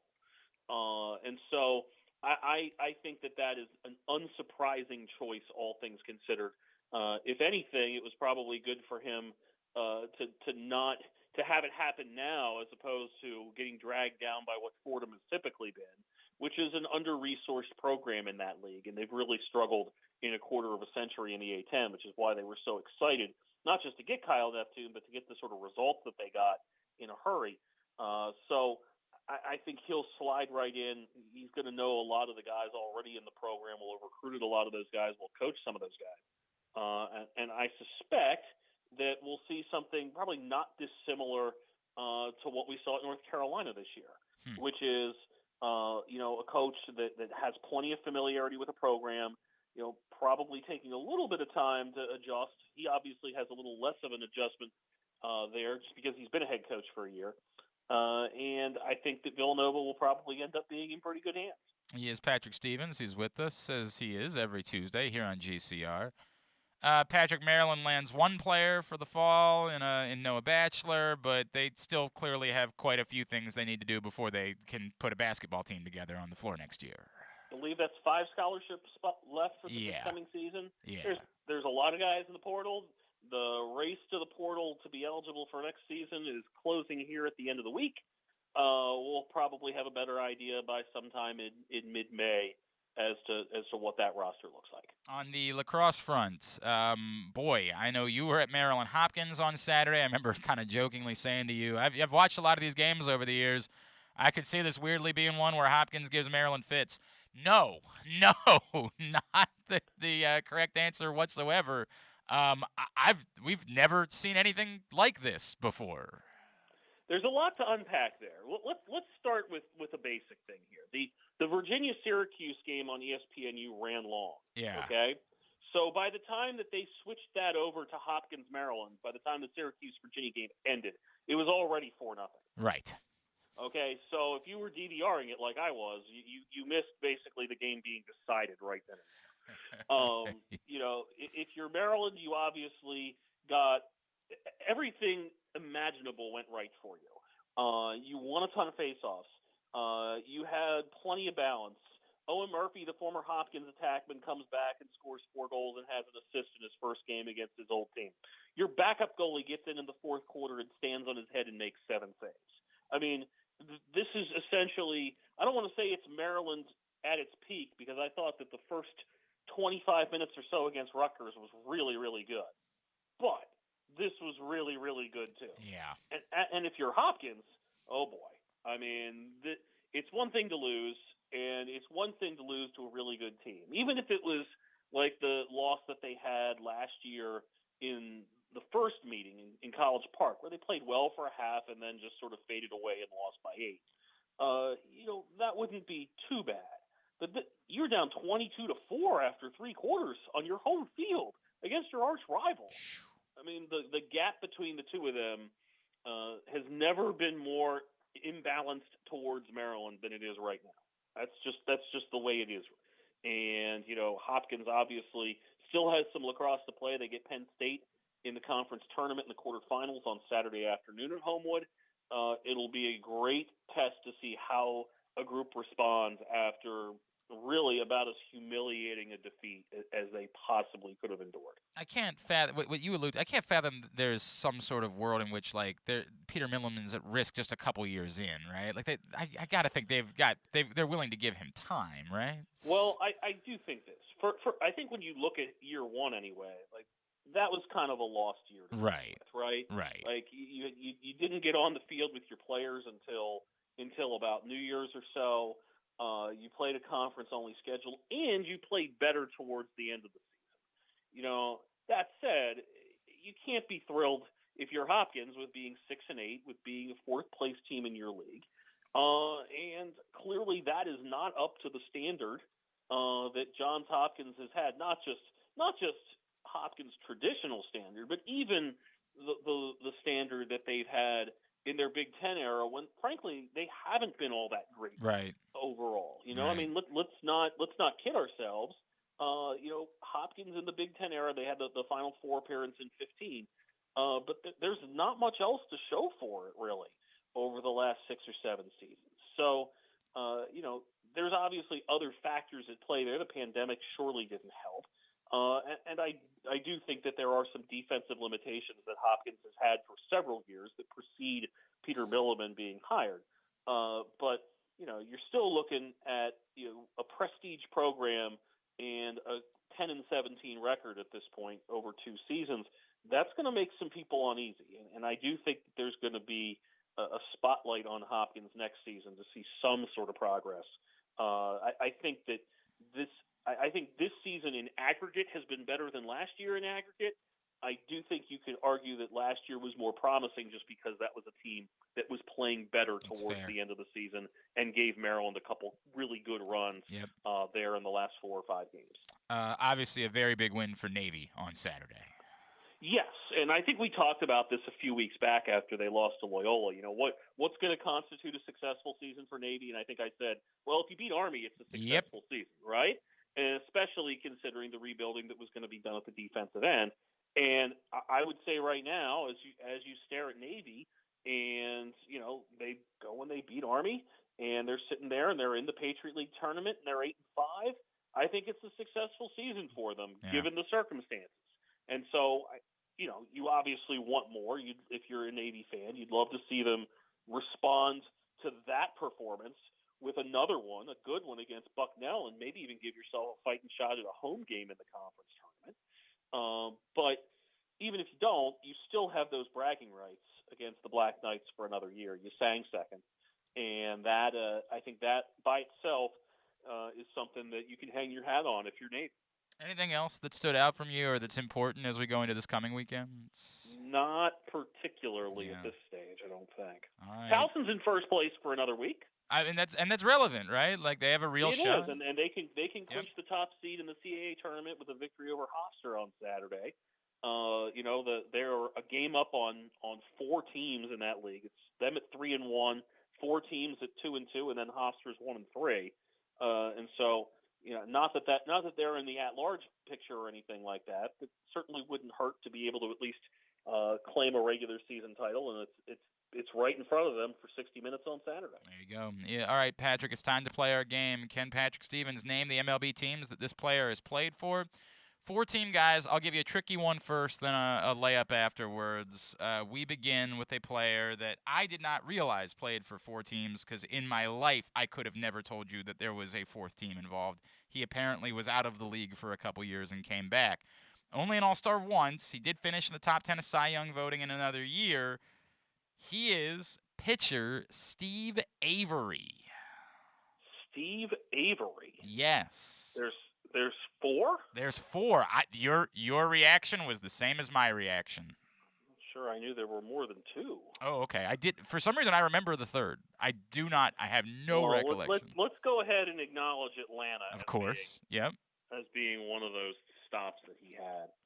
I'm trying to even remember what the other ones were. I mean, was he in Detroit? I have no. How in the world do you remember that one? That was the one where he came back after 2 years out of the league. No, sorry, 3 years out of baseball. And in 2003, he returned and pitched in 19 games for the Detroit Tigers. How do you remember that one, Patrick Stevens? I don't know. Am I vaguely remembering him in Tampa? Not in Tampa, no, but he definitely fits the bill of every player that ended up in Tampa at that point. And was he in Boston? That's the one. That was the other one where he spent a couple of years. I don't know why, but I remember this one in 99. He spent a season in Cincinnati. He was a Red in 99 for the entirety of that year. I cannot believe you got Detroit. Wow. All right. Well, I mean, you don't really need a layup, but we'll give it to you anyway. This man, prodigious slugger, a bit of a controversial figure during his career. He was an All-Star 5 times, a former league MVP, and a regular in the top 20 of MVP voting. 4 teams for Jason Giambi. Jason Giambi was an Oakland Athletic. Yep. And he was a New York Yankee. Yep. And he was a Cleveland Indian. Yep. And a Colorado Rock. There you go, 4 for 4 on Jason Giambi. What's the schedule look like for you, sir? Still sort of sorting out that Friday game. It might be Navy Bucknell, might be Loyola Lehigh. Yeah. And then Saturday, I think I'm going to go see Hopkins Penn State in a matchup of 2 teams that one of them, their season is going to end before May, and that's obviously a disappointment for both of them. No question about that.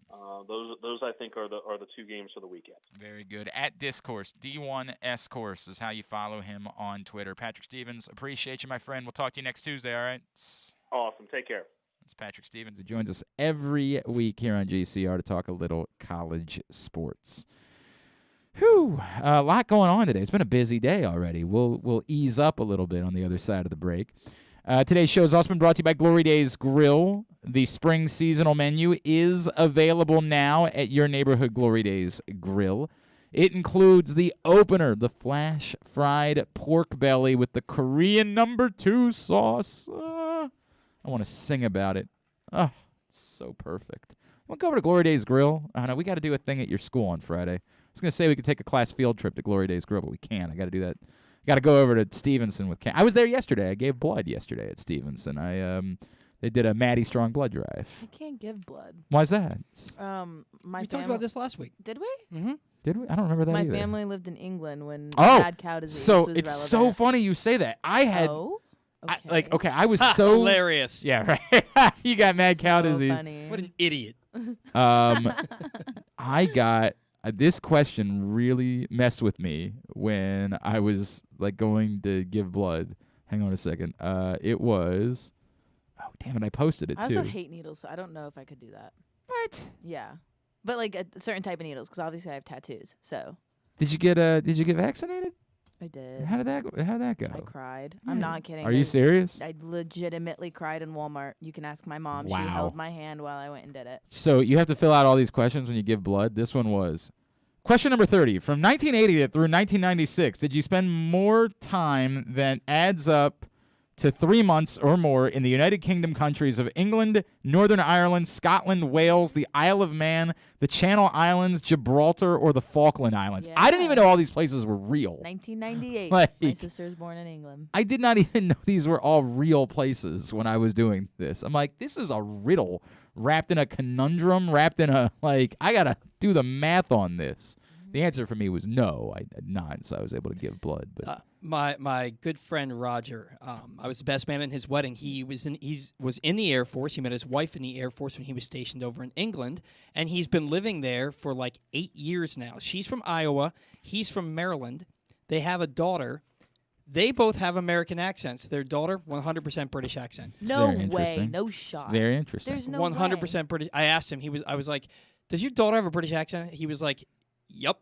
I thought it was like the weirdest thing. They have this little 5-year-old girl walking around their house. Pip, pip, cheerio. That's not. That's weird. Can't be right. That's one of my best friend's dad is British, and her mom is American, obviously, and she doesn't have a slight accent, like nothing. That's weird. So that just seems a bit odd to me. know. Maybe she's just picking it up from all of her friends. Yeah, maybe she listens to a lot of Maybe Oasis. she's Madonna and Gwyneth Paltrow. Yeah, there's a lot of that. Okay. Somehow this started with me telling everybody about Glory Days Grill. I still need to go. We got to get over there. We'll do that. We'll make it maybe an end of semester field trip. I like that. Anyway, you got to try the seasonal menu. As I mentioned, the opener. Not only that, but the Crunch Burger topped with home run sauce, white American cheese, and house-made chips, as well as the baseball cut sirloin with blue cheese, the grilled shrimp with garlic butter, a strawberry salmon salad, and more. Get your order in glorydaysgrill.com. Come back in. We will discuss Ronnie Stanley. We'll discuss some of the topics we haven't gotten to. Cass has got a top 5. That's all on the way. It's Glenn Clark Radio. Sports fans, the wait is over. The all-new FanDuel Sportsbook is now open at Live Casino and Hotel in Hanover, Maryland. This is your chance to win big right in your own backyard. Bet on every sport with self-service kiosks and watch all of the action from the best seat in the house. Make every moment more at the all-new FanDuel Sportsbook at Live Casino and Hotel in Hanover. Please play responsibly. Gambling problem? Please call 1-800-GAMBLER or visit mdgamblinghelp.org.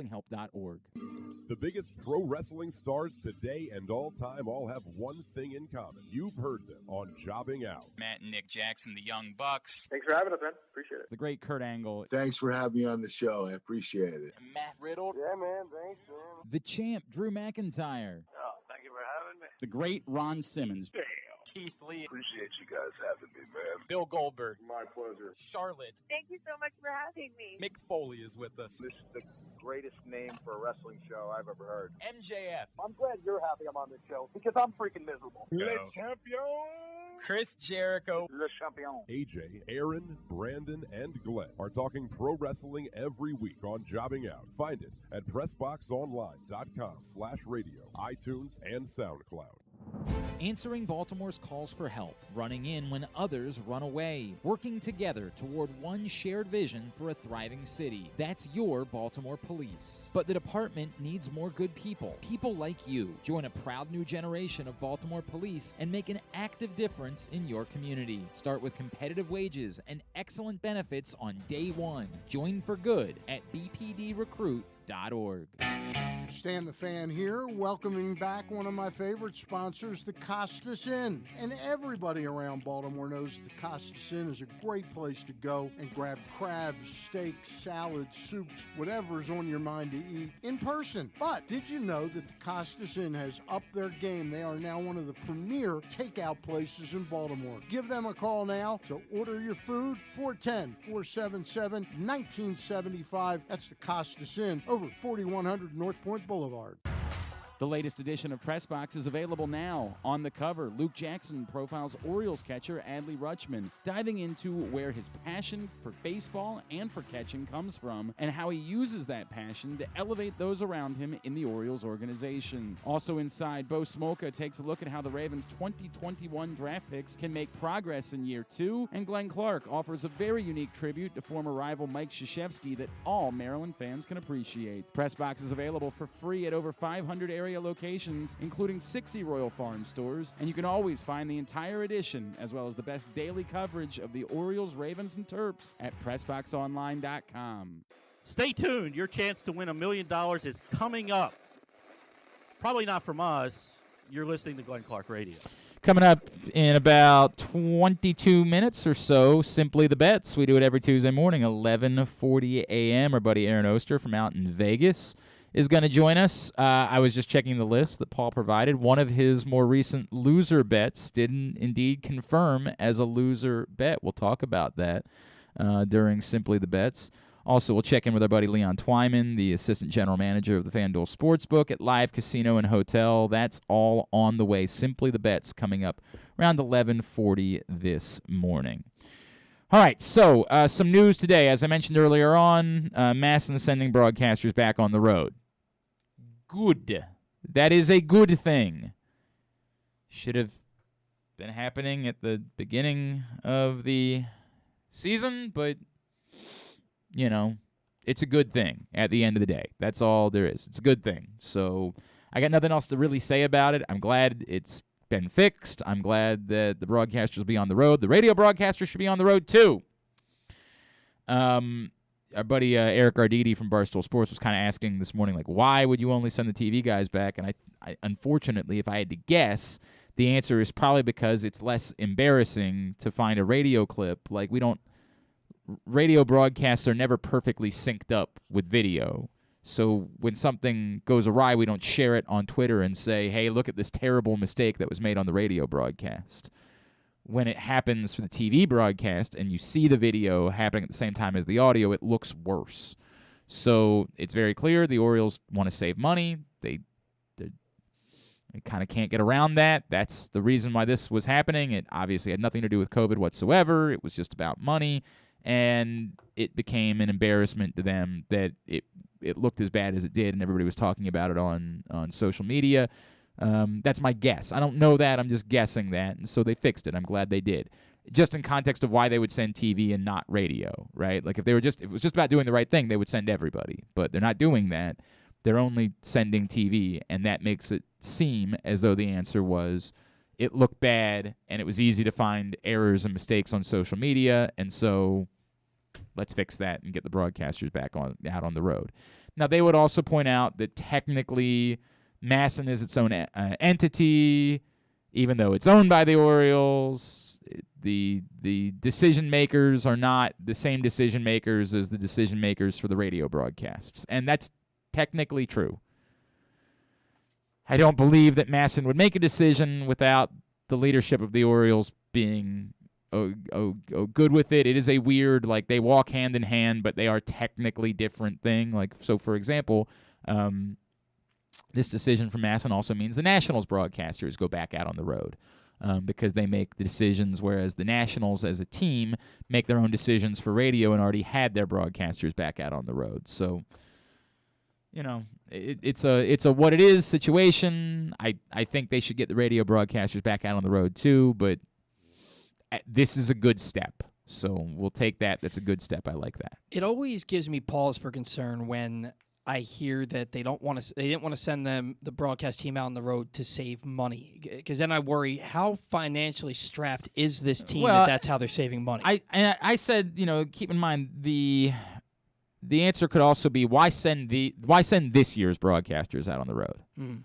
Like, one of the things I said all along is, like, when we talked about, hey, signing one more pitcher, like, the answer could just be, like, we know what this team is this year. Let's not spend any more money.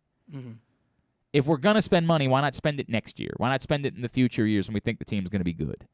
That it's less about being financially strapped as much as it's about being, what is the point of spending any more money than we absolutely have to for what we don't think is a good team anyway? Mm-hmm. Like, what is the benefit to spend more money on a bad baseball team? And I'm not saying that's a good way of doing business, as much as it's a reasonable thought that can be had about how a team would do business. You know the team's going to be bad. You know there's not going to be quite as much interest in it. Why spend any more money at all? Mm-hmm. Now, somebody would say, well, you signed Jordan Lyles, right? Like, you didn't have to do that. I don't have a mathematical equation for the money they're willing to spend versus the money they're unwilling to spend. I don't know. I don't get to see their books. I don't get to see the decisions that they make.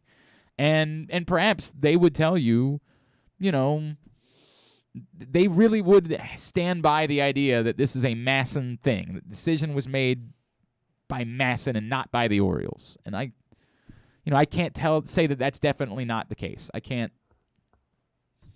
don't have any proof of that. So I don't know.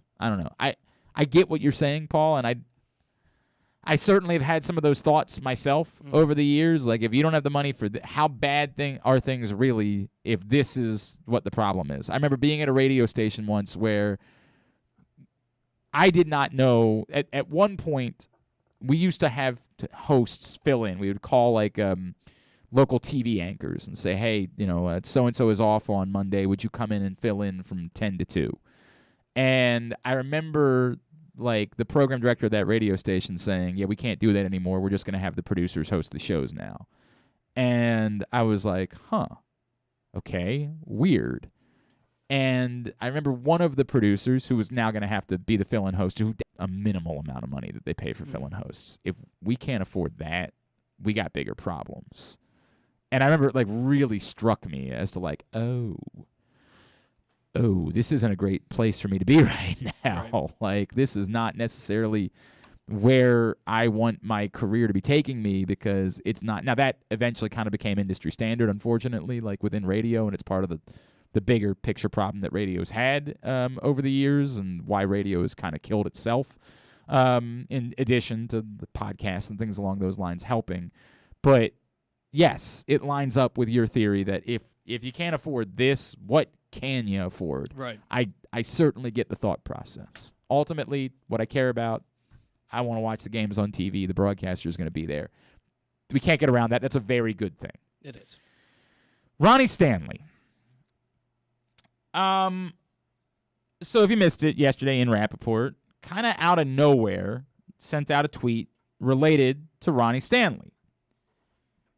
And it was encouraging. It wasn't definitive in any way, but anything related to Ronnie Stanley at this point can look as being encouraging.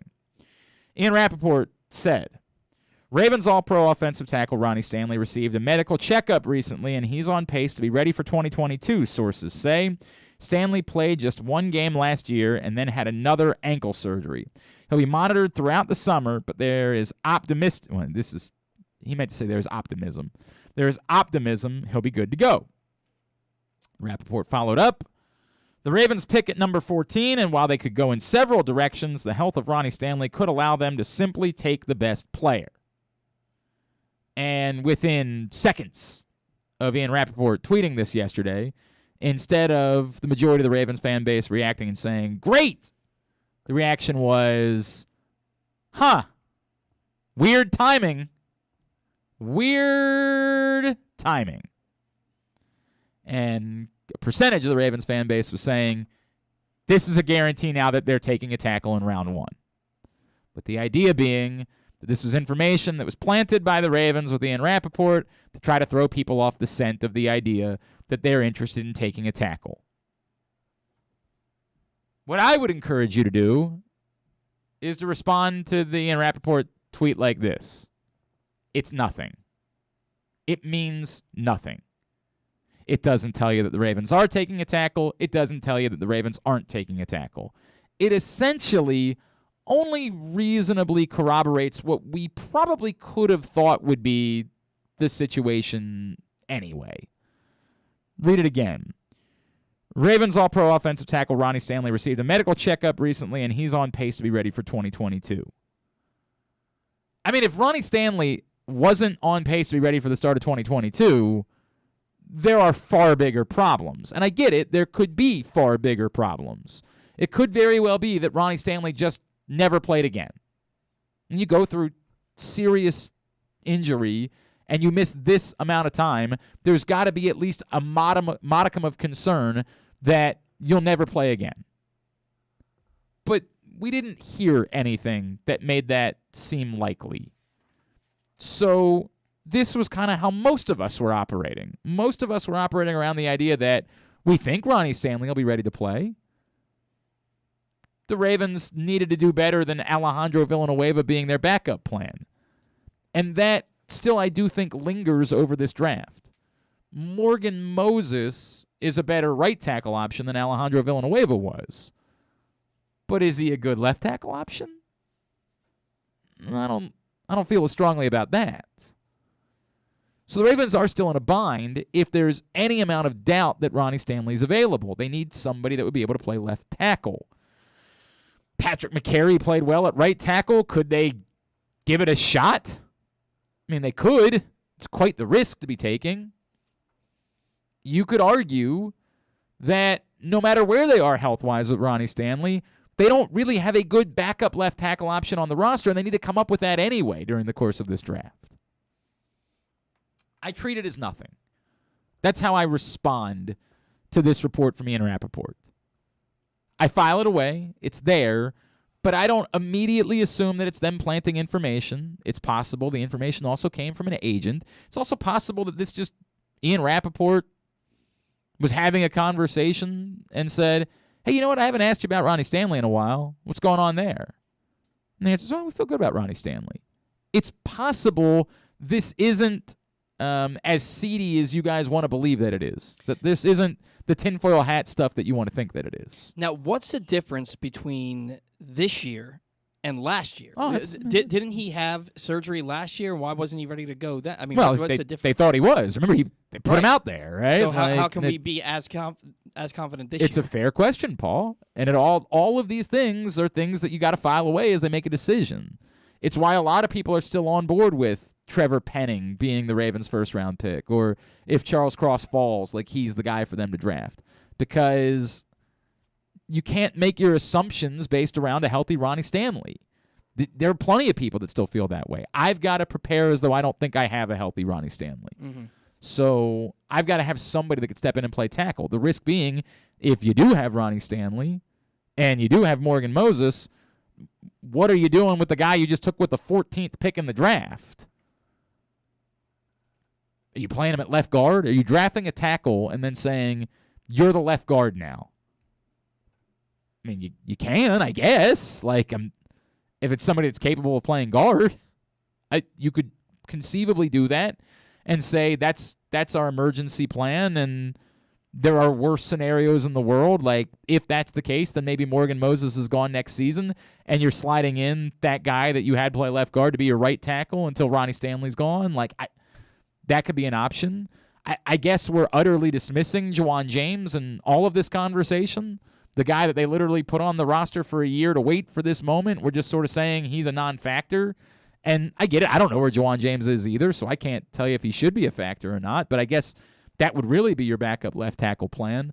I am not pressed about left tackle because I've said all along, I don't know that this team can overcome losing Ronnie Stanley again anyway. My gut tells me if you have to use your first-round pick on a tackle and you don't have Ronnie Stanley again, given as much money as he soaks up on your salary cap, you're going to be really hard-pressed to figure out a path to winning a Super Bowl this season that doesn't involve Ronnie Stanley playing at a reasonably high level. And I get that doesn't mean that if you know Ronnie Stanley can't play, then you just say, well, hey, we don't want anybody else to know that, so we're not going to draft a tackle, and surprise, Ronnie Stanley can't play. Like, I get that that's not a good way of doing business, but being practical about it, my gut tells me if you don't have Ronnie Stanley this season, you're not winning the Super Bowl anyway. As far as the cap is concerned and his cap hit, isn't there like an insurance policy? I mean, he got hurt the same week he signed. Not related to the cap. There's for actual money there can be. You can recoup insurance money, but the cap has no insurance. Like, injured players count against your cap always. There's nothing they can do because he got hurt the same week he signed the contract. I remember it's quite well. No, there's not for the cap. Again, for real money, there are things that you can do. For tangible dollars, you can get money back via insurance policies. But for cap space, it's the same way that you can't get cap space back when, somebody doesn't get vaccinated or somebody goes crazy or whatever. Like, you signed the player, you took on all the risks. Mm-hmm. That's the way it works for the cap specifically. You don't get to get out of it because that person ended up being a bad guy or because that person ended up whatever. Breaking his ankle. In this injury, there's nothing you can do about it. Once you sign the player, the cap ramifications are what they are, that you're stuck with that. So, I don't know. I'm in a weird place. I think they should draft a tackle. I don't think they shouldn't draft a tackle. I think they should, but I'm not pressed that it has to be with the 14th pick. And this does not. I ignore. I feel exactly the same way today as I felt yesterday with this information What from are they Ian supposed Rappaport. to say? Right? Like, if they ask him, if they're asked about it, they say, no, he's doing terribly. He's not going to play. Well, the question really becomes, did they purposely the real question is, did they purposely try to feed something to someone because they're in on tackles? Because their plan is to draft a tackle in the first round. And they want someone else to believe they're not in on that because they'd also like to be able to trade back and get their tackle, right? Like, that they like Trevor Penning, but they really like him around 19, not around 14. So if they can put out there that, well, we don't need a tackle, could they trade back and prevent teams from trading in front of them or using the picks in front of them to take the guy that they like? Right. That's the real question is it part of a conspiracy? Did the Ravens plant this information to try to throw teams off the scent? And my answer back is maybe. Maybe they did. But I don't know that, and I'm not making assumptions about that today. That's where I am. Cass does a top 5 for us every Tuesday. Cass's top 5 is brought to you this week by the print issue of Press Box. We were talking about Adley Rutschman with Cal Ripken a little bit earlier on. You can find that print issue right now at your neighborhood Royal Farms, any of the hundreds of locations around town where you find Press Box, or read it, PressBoxOnline.com. Great cover story from Luke Jackson, all about the former number 1 overall pick, Adley Rutschman. Go get it today. Cass, what's your top 5 about this week? Okay, so I was talking to my friends the other day, and I told them there's this like. Cass bragging she's got friends. What's that feel like? Must be one nice. Friend. Must be nice. I just added plural to make myself sound a little better. Anyway, my one friend I was talking to, we were like, oh, let's go to this music festival. But it's during soccer season, so Was it Coachella? No, absolutely not. So we were like, oh, it's during soccer season. Can't What's the do it. festival? It's a country music festival. Oh, okay. And so I was like, okay, it's fine. Like we. But like good Wait, country or Coachella? like, It's like country music? No. I was gonna say, I didn't. That's There's only no way. for What's- influencers. So What's the not country? like What's I'd the get country over- music festival? Oh my gosh, I'm trying to think of. And the where name. is it? It just popped up. We just saw it. Like I literally would have to. But is it look around up. here or is it? I don't think so. Oh, okay. It literally All just right. popped up. We just saw it. That's There's why a festival they announced for Kentucky this year that's the greatest lineup I've ever seen for a festival It in the might history be of that. festivals. Are I you going? swear I to don't God, know. I want to, but I don't. I mean, Not with my bathed jobs, for 4 days. yeah. I mean, I don't think it's an option for me. And then June 22nd, obviously, I get to see Motley Crue. And so I was thinking, I was like, okay, what would be the top 5? Which I also have like a bonus because I had to. I couldn't fit it. Stop it. I couldn't. I couldn't. All right, fine. I Get to the had point. Okay. Get to the point. The point is, I did top 5 like people I have to see, like Bucket list before I die. musical acts that you need Yeah, to see. Yes, exactly. For example, Paul McCartney and the Stones, the top 2 on my list. I'm going to knock one of them off this summer. Okay. I'm running out of time for the It's an Stones. opinion. Anyway, She's calling me an old man, is what she's doing there. I'm saying, I She's saying just would not you're see an Paul old. McCartney. She's obsessed with Motley Crue, and she's got it. We don't have time for this. Whatever. We don't have Screw time. the things you like. We don't have Glenn. time for this. Okay, at number 5, I want to see Tyler Childers.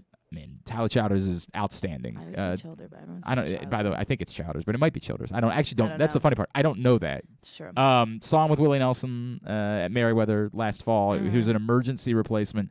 Sturgill Simpson lost his voice the week before the show, or like the night before the show, or something like that. And you get this email, and I was heartbroken because all I got in an email that said, "Unfortunately, Sturgill Simpson can't play." I'm like, no, because it was part of why I was so excited about the show, right? And then the next paragraph is, but thankfully Tyler Childers is going to fill in for him. Like, holy crap! Jealous. He's incredible. He's Whatever. incredible. This house is mighty cold. And that also tied with it's like a British singer. Her name, the band's called Tones and I. So I tied that one for Okay. 5. I'm not It's so good. All right. Okay. Well. Fine. I'll believe you, but you made fun of no. You made fun of Paul McCartney. I don't believe you about anything. Okay. Well, you like that girl from I- Fifth Harmony, so I don't want to hear it. I like her song. Yeah, the Cass. one song that is It's outstanding. terrible. Anyway, 4 would be ABBA if I could see them in concert. I don't know that I would want it at this point. I don't know. I would just have to know what they sound like. Like ABBA has hit after hit after hit. Dude, I would sing along to Waterloo for the rest of my life. Waterloo's It's like a jam. classic karaoke hits right there. I just don't know what they sound like at this point, and like the event is not as important to me. Like I know the Stones aren't going to sound like the Stones, but it's the event, right? A lot of people went and saw Hall & Oates last summer. Were like, yeah, it's starting to go. Like Daryl's starting to lose the voice a little bit, and that's what made Hall & Oates so great. So I would have to know about what they would sound like in order for me to be interested. I'm just a huge Mamma Mia fan. So yeah, of course. That's why you know ABBA. Dancing of course, Queen. that's the Go case. to Or ABBA. ABBA, You know, whatever. dude, Waterloo, however, people Waterloo's I feel like good. ABBA's an easy thing to make fun of because, like, you think of Dancing Queen and you think of, like, solid gold pop. I'm telling you, Waterloo, jam and a half. That No, I don't it's care good. who I you love are. it. That song kicks ass. I can sing every song from Mamma Mia. Any ABBA Of course, song I of can course. sing. All right, number 3. Number 3 is Fleetwood Mac. I was heartbroken because my father and I decided we were going to go see them when they got back together the last time, and then, like, I want to say within a couple of weeks, one of them was already off the tour. I know. And I was like, look, I love all of them individually. I love Stevie. I love Lindsey Buckingham. Stevie. I need to see them love. together for it to have the same value for me. Okay. So. Number 2 would be Billy Joel.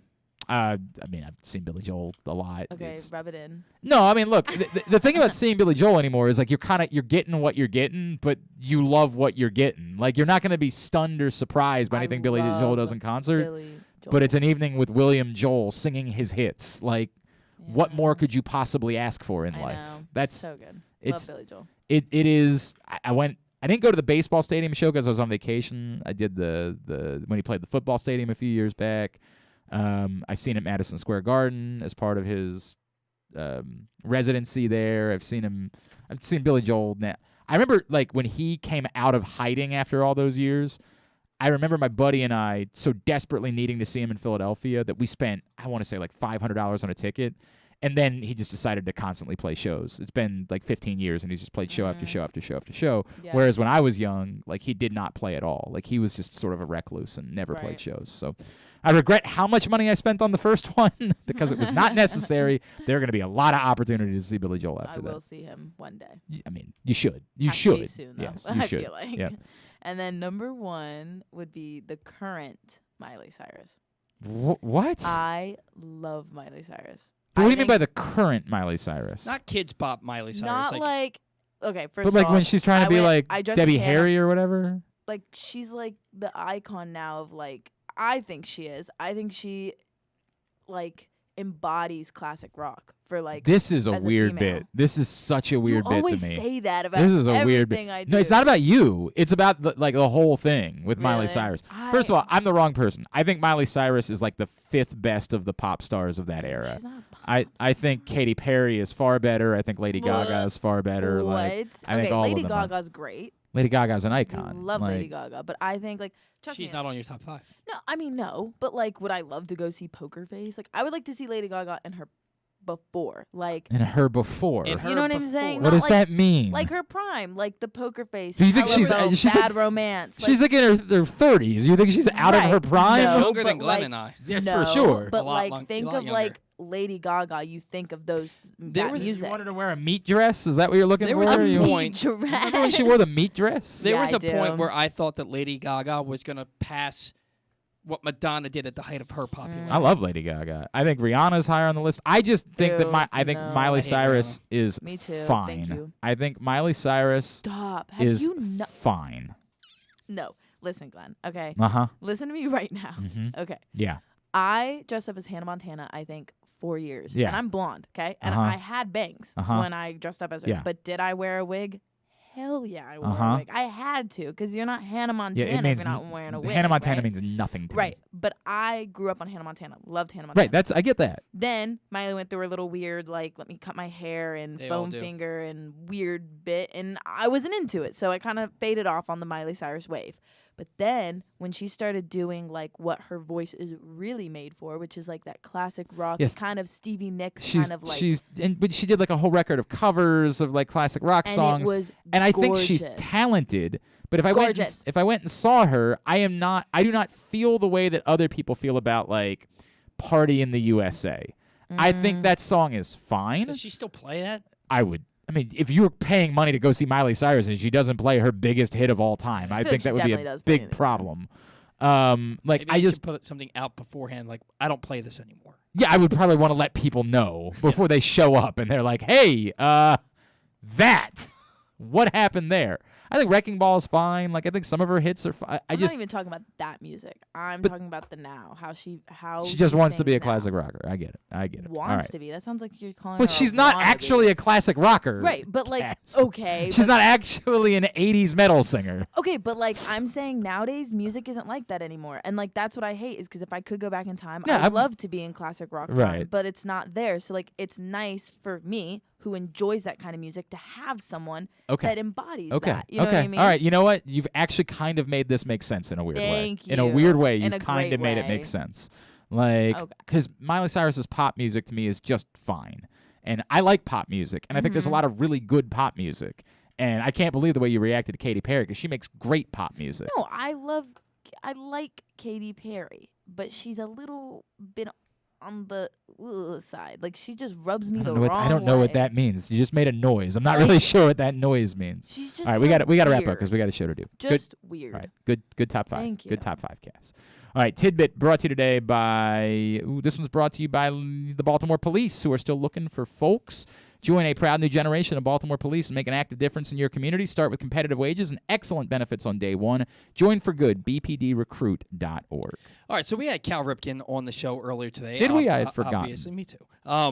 Obviously, and one of the things that I can't stand when people talk about Cal Ripken is that they say he wouldn't be a Hall of Famer if not for the 2,632 consecutive games, and that is definitely not true. A bunch of hogwash. He's arguably one of the greatest 3 or 4 shortstops to ever play. We're talking over 3,000 hits, over 400 home runs.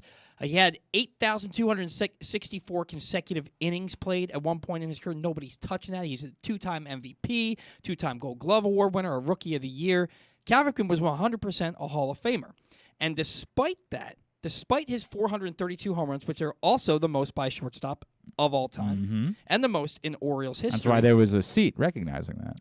And with us talking about the 30-year anniversary of Camden Yards, Cal is not even in the top 5 for home runs hit at Camden Yards, despite having played there for 10 years. I hear you, but he still played a lot of his career at Memorial Stadium. Right. Like, he still played the first decade of his career there. But if you figure you play 10 years and you average about 20 to 25 home runs, you can hit over 100 home runs at Camden Yards. All And right. he is not on that list.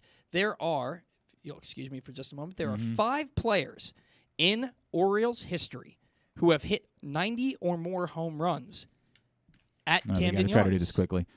Jones. Number 1, 146. Davis. Number 2, 142.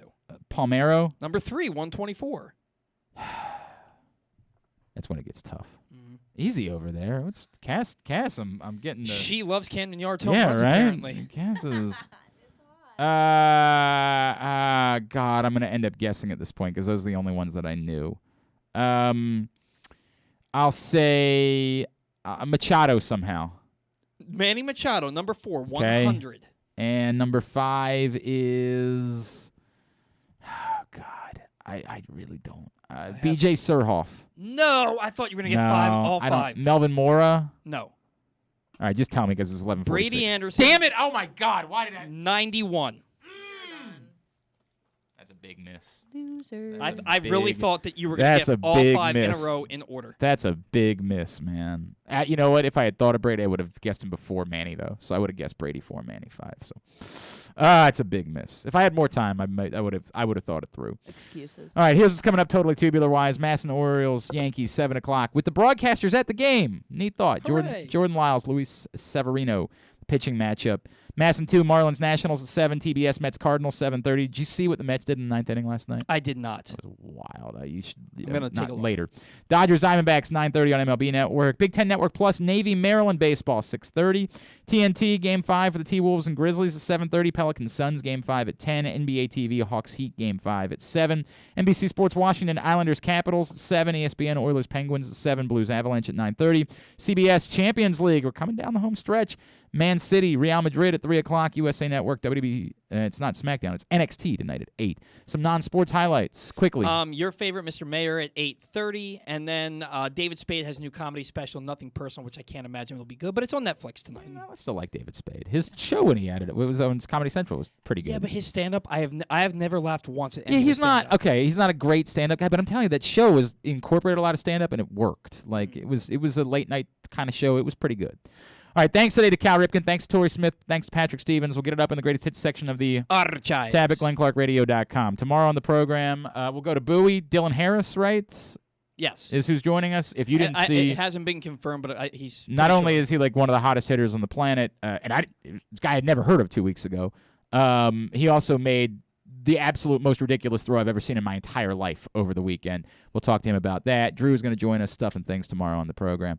Thanks to everybody at PressBox, all of our great sponsors and partners, including Glory Days Grill, Royal Farms, the Baltimore Police, Grade 8's Memorabilia, the FanDuel Sportsbook at Live Casino and Hotel, the Baltimore Orioles, your local Toyota dealer, buyatoyota.com. Cass, you're on social media where? Instagram, Cassidy_Elizabeth22, and then Twitter, Cassidy Butler 5. And, of course, at Glenn Clark Radio for us on Twitter and Instagram. Thanks to Paul, at Paul Valley III. Thanks to Ryan, at RexBex Ryan. Have a great Thursday night. Go Birds. Duke sucks. Ohio State sucks too. When we come back in, if you're with us on video, give us a refresh. We'll be back in 1 minute. If you're with us on audio, do nothing. Simply the Bets is next.